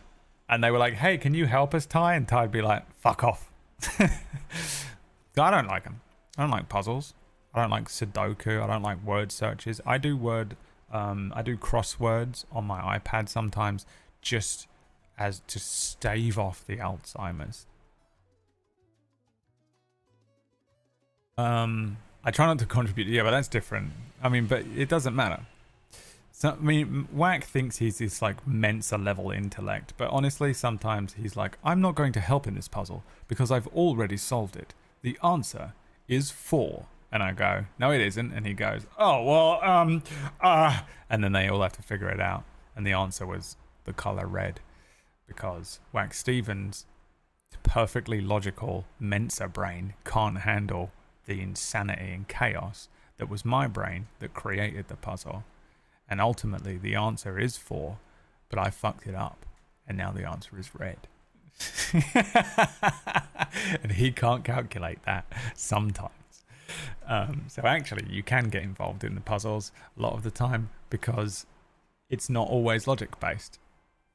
Because I'm a chaos gremlin and I'm not very smart in that way. Which is difficult as well. It's difficult coming up with puzzles a lot of the time because they do have to be quite logical most of the time. And I am a logical person, but I'm not a very smart person when it comes to that kind of smarts, that book smarts. I'm not putting myself down. I just know my limits. I'm not that kind of a smart knowledge person. I'm a smart person in many other ways. But I'm not very good at, and it's hard as well because sometimes you will create a puzzle that you think is bulletproof and then you put it in front of 10 other people or an entire chat room of people, and you have to have been smart enough to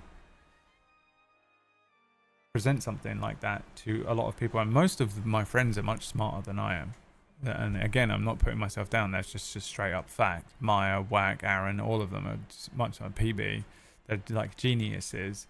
And I am not as smart as them. If you just put us all in a test room, I'd probably be one of the last ones out for that kind of smarts and that kind of knowledge. So it's quite daunting to create puzzles for a lot of my friends who are on Table Story or on Oracle's Rest or whatever, and who I run games for.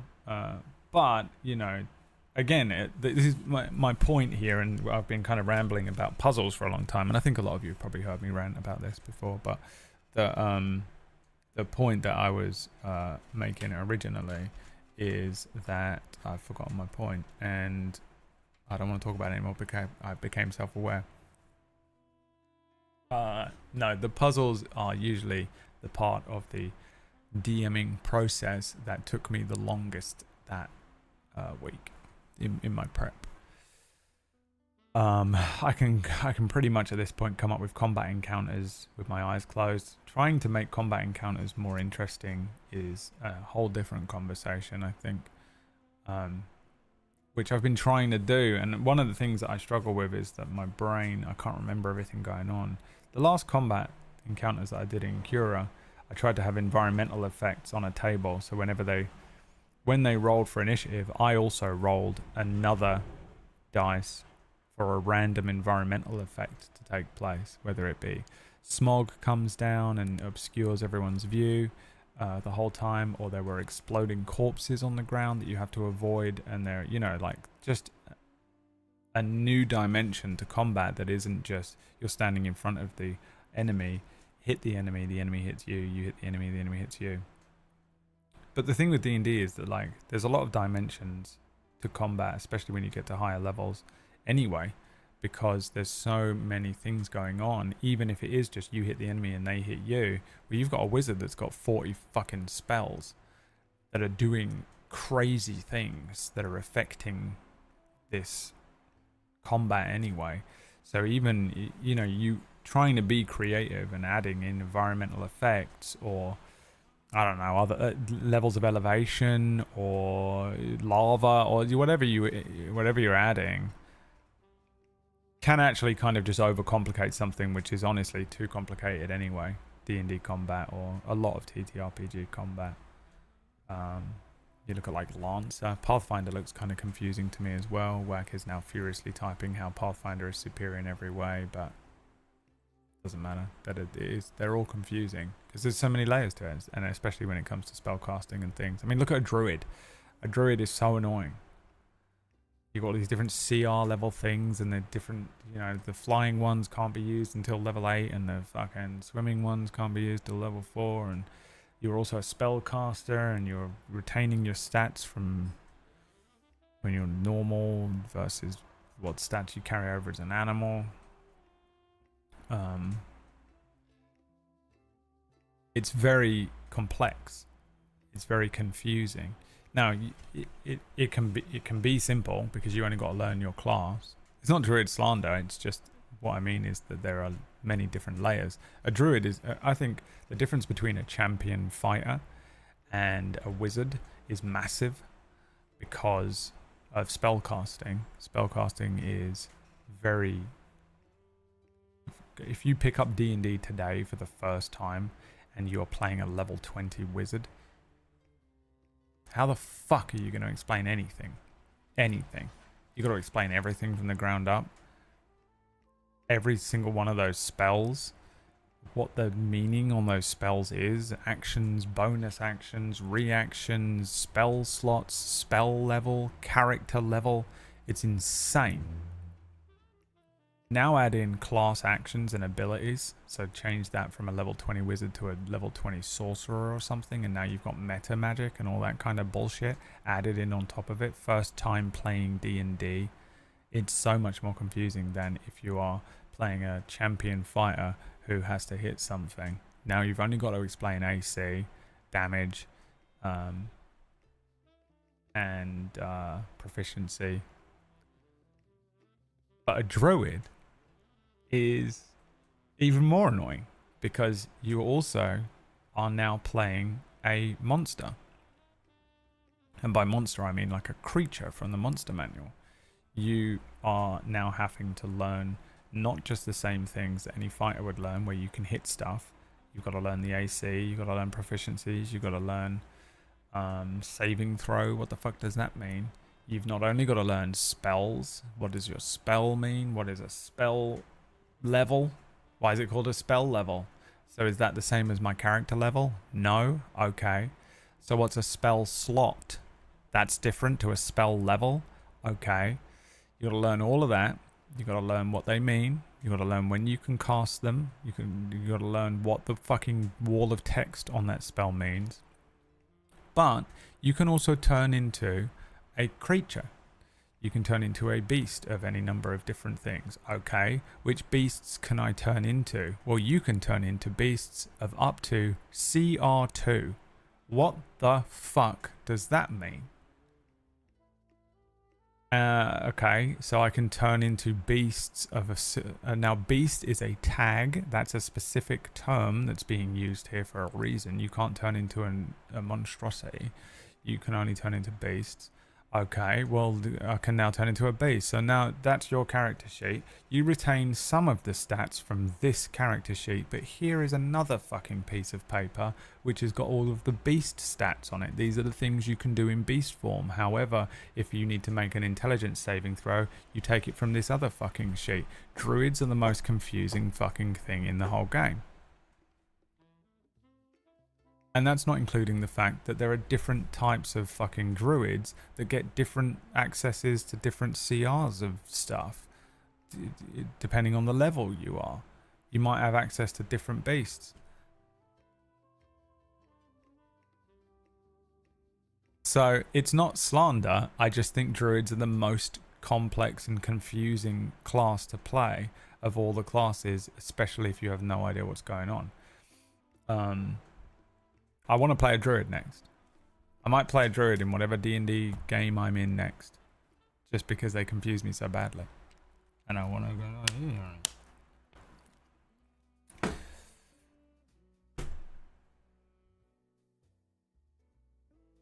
But Bride, have you seen the new 2024 the druid? They changed it to bonus action.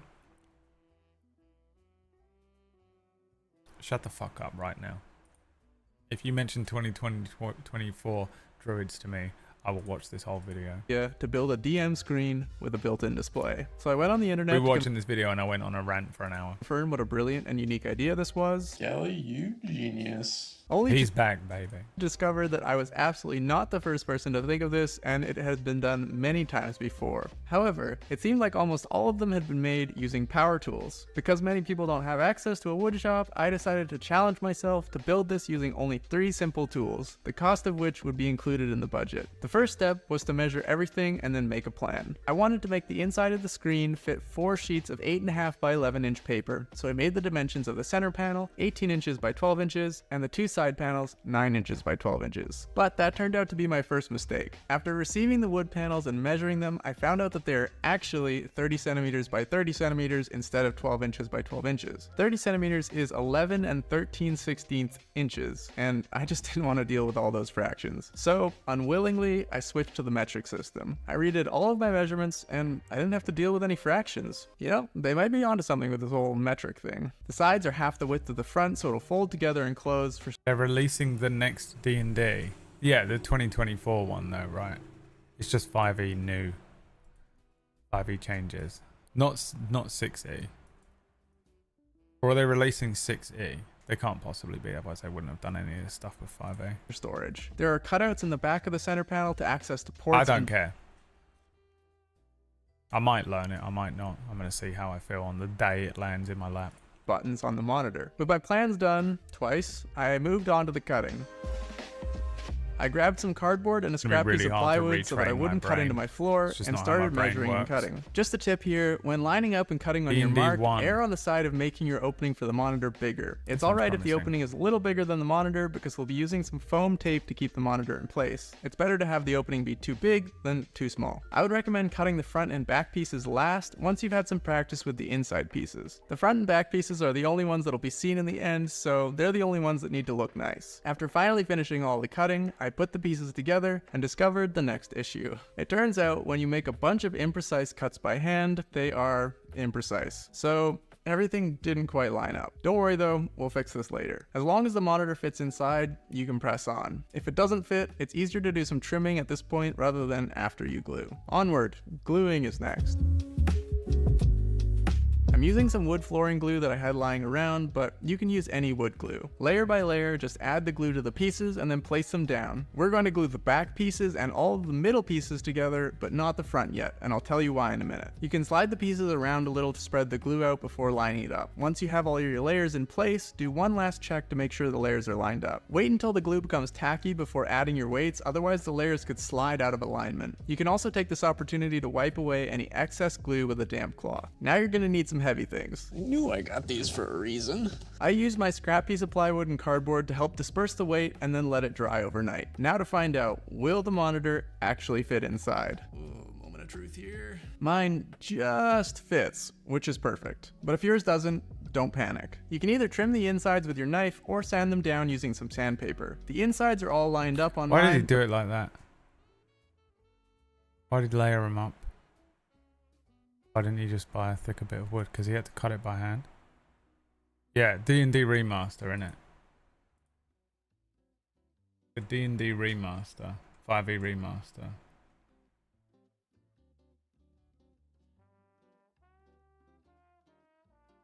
Wait, so is D&D 1 the 5e Remaster or not?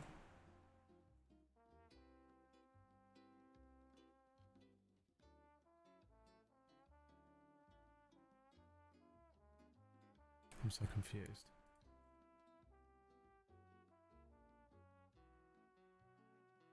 Yeah, it is. This takes what we love about 5th edition and updates the rules of the game to reflect feedback we've heard. I mean, this is fine. I think. We'll see. I don't know if my brain can relearn.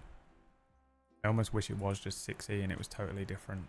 But the outside edges are all over the place. We're gonna fix this by sanding down the edges.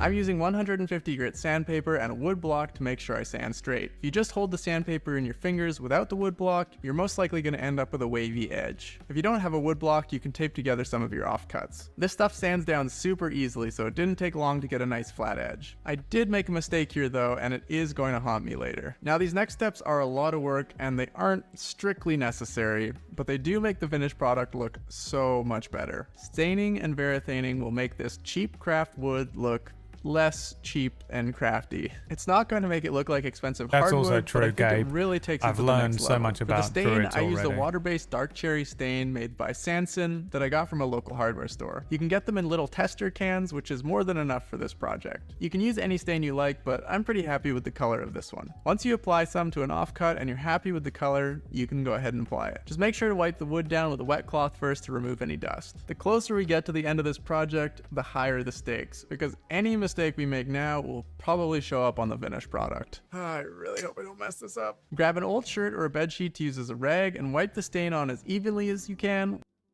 Bed sheet?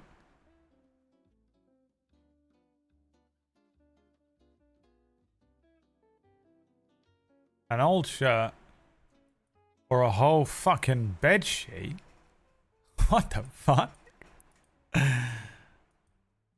Like, man, you got a little rag that you found that you're just like wiping it down. You look over and there's a guy with a fucking double bedspread. A bed sheet.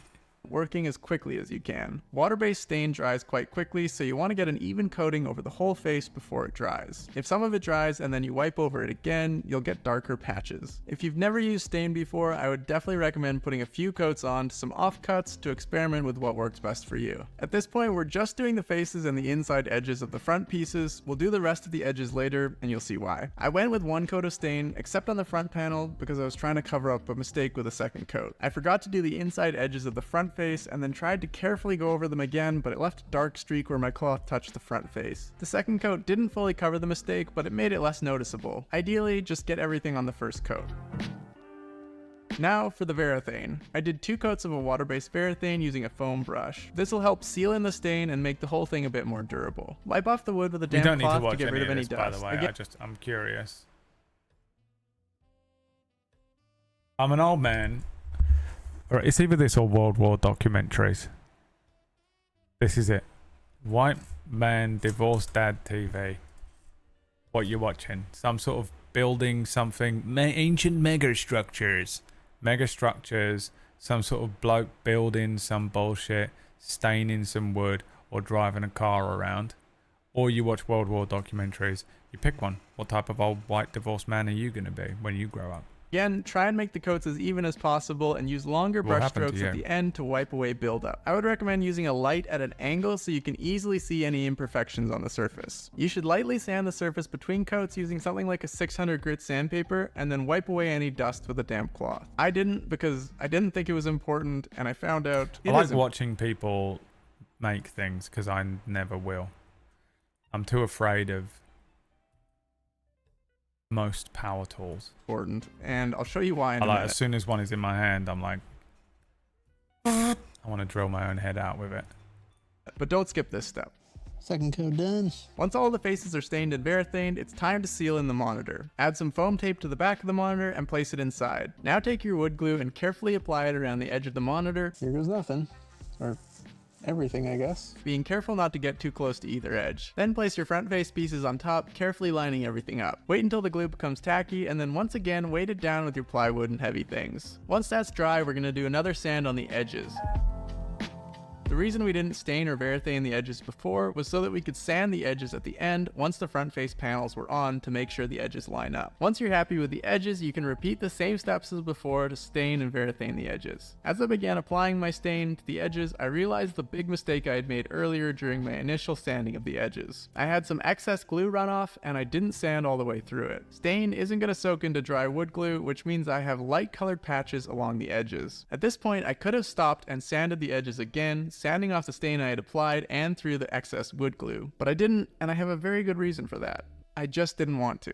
And then I made another critical mistake here, one that I can't fix, but I'll show you how I've covered it up on the finished product. Why do they all lie? Why do they have to lie at the top of it? It doesn't matter. You don't have to lie. Just say I made it with these tools. I only made it with these 3 tools. Now you've lied. Just say you made it. It was these 56 tools. It doesn't affect the video in any way, whether you use 3 tools or 56 for me. Product. After Varathaning the edges, I laid the piece down directly on the cardboard. some Varathane ran off and pooled underneath, sticking to the back edge and leaving some nasty marks. If I did this again, I would just elevate the center of the panel on some cardboard or wood so that the edges were suspended in the air while it dried. Seeing all the pieces stained and Varathaned and the monitor sitting so nicely in the middle made me so excited and powered me through to the end of this build. Although, this is where I noticed that the Varathane on the front panel had quite a bumpy texture to it, and it catches the light in a weird way. This is why it's important to sand in between coats of Varathane and then wipe it off with a damp cloth to remove any dust. I've learned my lesson for the future. The last steps are to screw in the hinges, add the little corner decorations, add some adhesive magnets to the back, which also cover up those Varathane marks, and fire it up. After putting on the hinges and finding out that it just closes, I realized that making the side panels exactly half the width of the front panel doesn't leave any room for error. I've revised the plans in the description to make the side panels 22.25 centimeters wide instead to ensure there's a gap in the middle. The finishing touches are these decorative corner pieces that I put on with super glue. These little touches and details really elevate it and make it look finished. Now to plug it in and turn it on.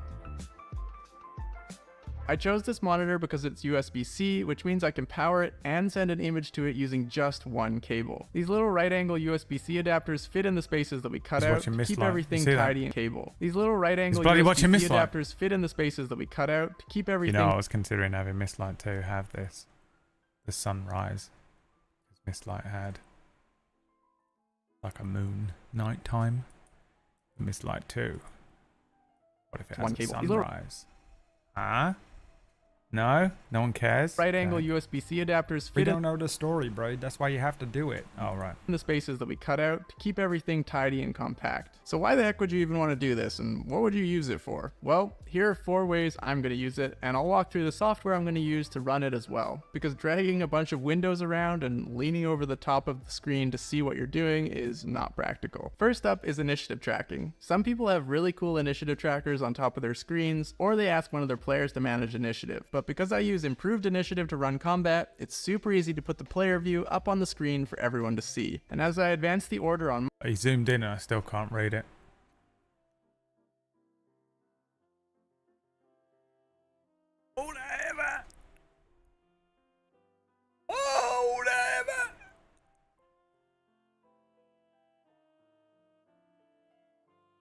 my screen, it automatically updates. That way my players can see when their turn is coming up and where everyone else is in the order. You can do this with any initiative tracker that has a player view. I found that this next thing really increases immersion for my players, and this display makes it so much easier. Showing my players cool art of the monsters that they're fighting is something that I really like doing. Before, I used to turn my laptop around to show them at the beginning of combat, or print some images out and hang them on the back of my screen. But now I can create an image slideshow of monster art that will play alongside my initiative tracker for the whole combat. Using a soundboard to create a soundscape has helped me elevate my descriptions, but now I can also pair that with animations or videos of landscapes to help he's set running the theme. Mistlight, There dude, are look. tons of ambiance videos on YouTube with animated landscapes or long videos that you can run on the screen to make the environment feel more real. Whether your players are weathering a storm on the open sea or marching through a beautiful old growth forest, putting up some environments on the screen has been really fun. If you've ever had a DM screen, you might find you get tired of the art that's on the front. It's fun to have art that directly pertains to the campaign you're playing, but you don't want to necessarily go out and buy a new DM screen for every new campaign. So even if you don't want to use the screen for anything else that I've gone over, you can find some cool art or a looping animation and leave that. I'll just have a picture of my own cock.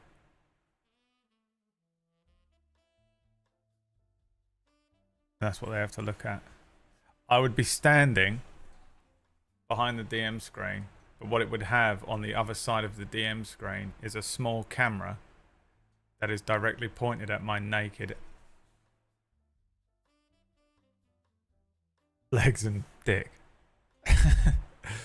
So I'd still be standing there and it'd be as if it was just completely see-through, and that's what I would have.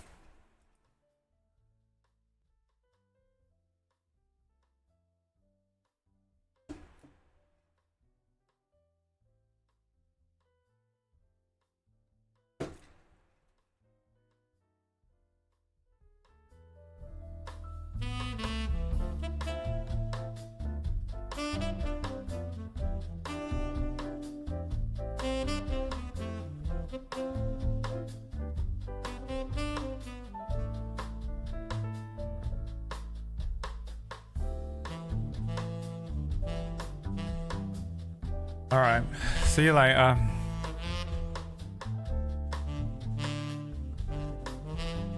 I think I'm not gonna stream tomorrow. Just I'm still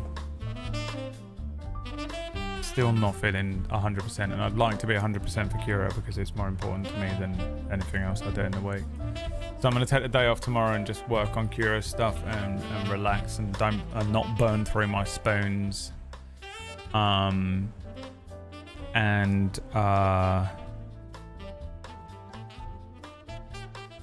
Yeah, Wednesday I think we'll get on with Mass Effect again. So if you wanna watch that, I'll see you then. I'm guessing no one does because it's been a month. And I've destroyed myself. Probably should just play a different game, but we'll see. We'll see how I feel. All right, thanks for watching, everyone. Have a wonderful rest of your day. I know this was another non-stream, but you know what is a stream? You figure it out. Bye.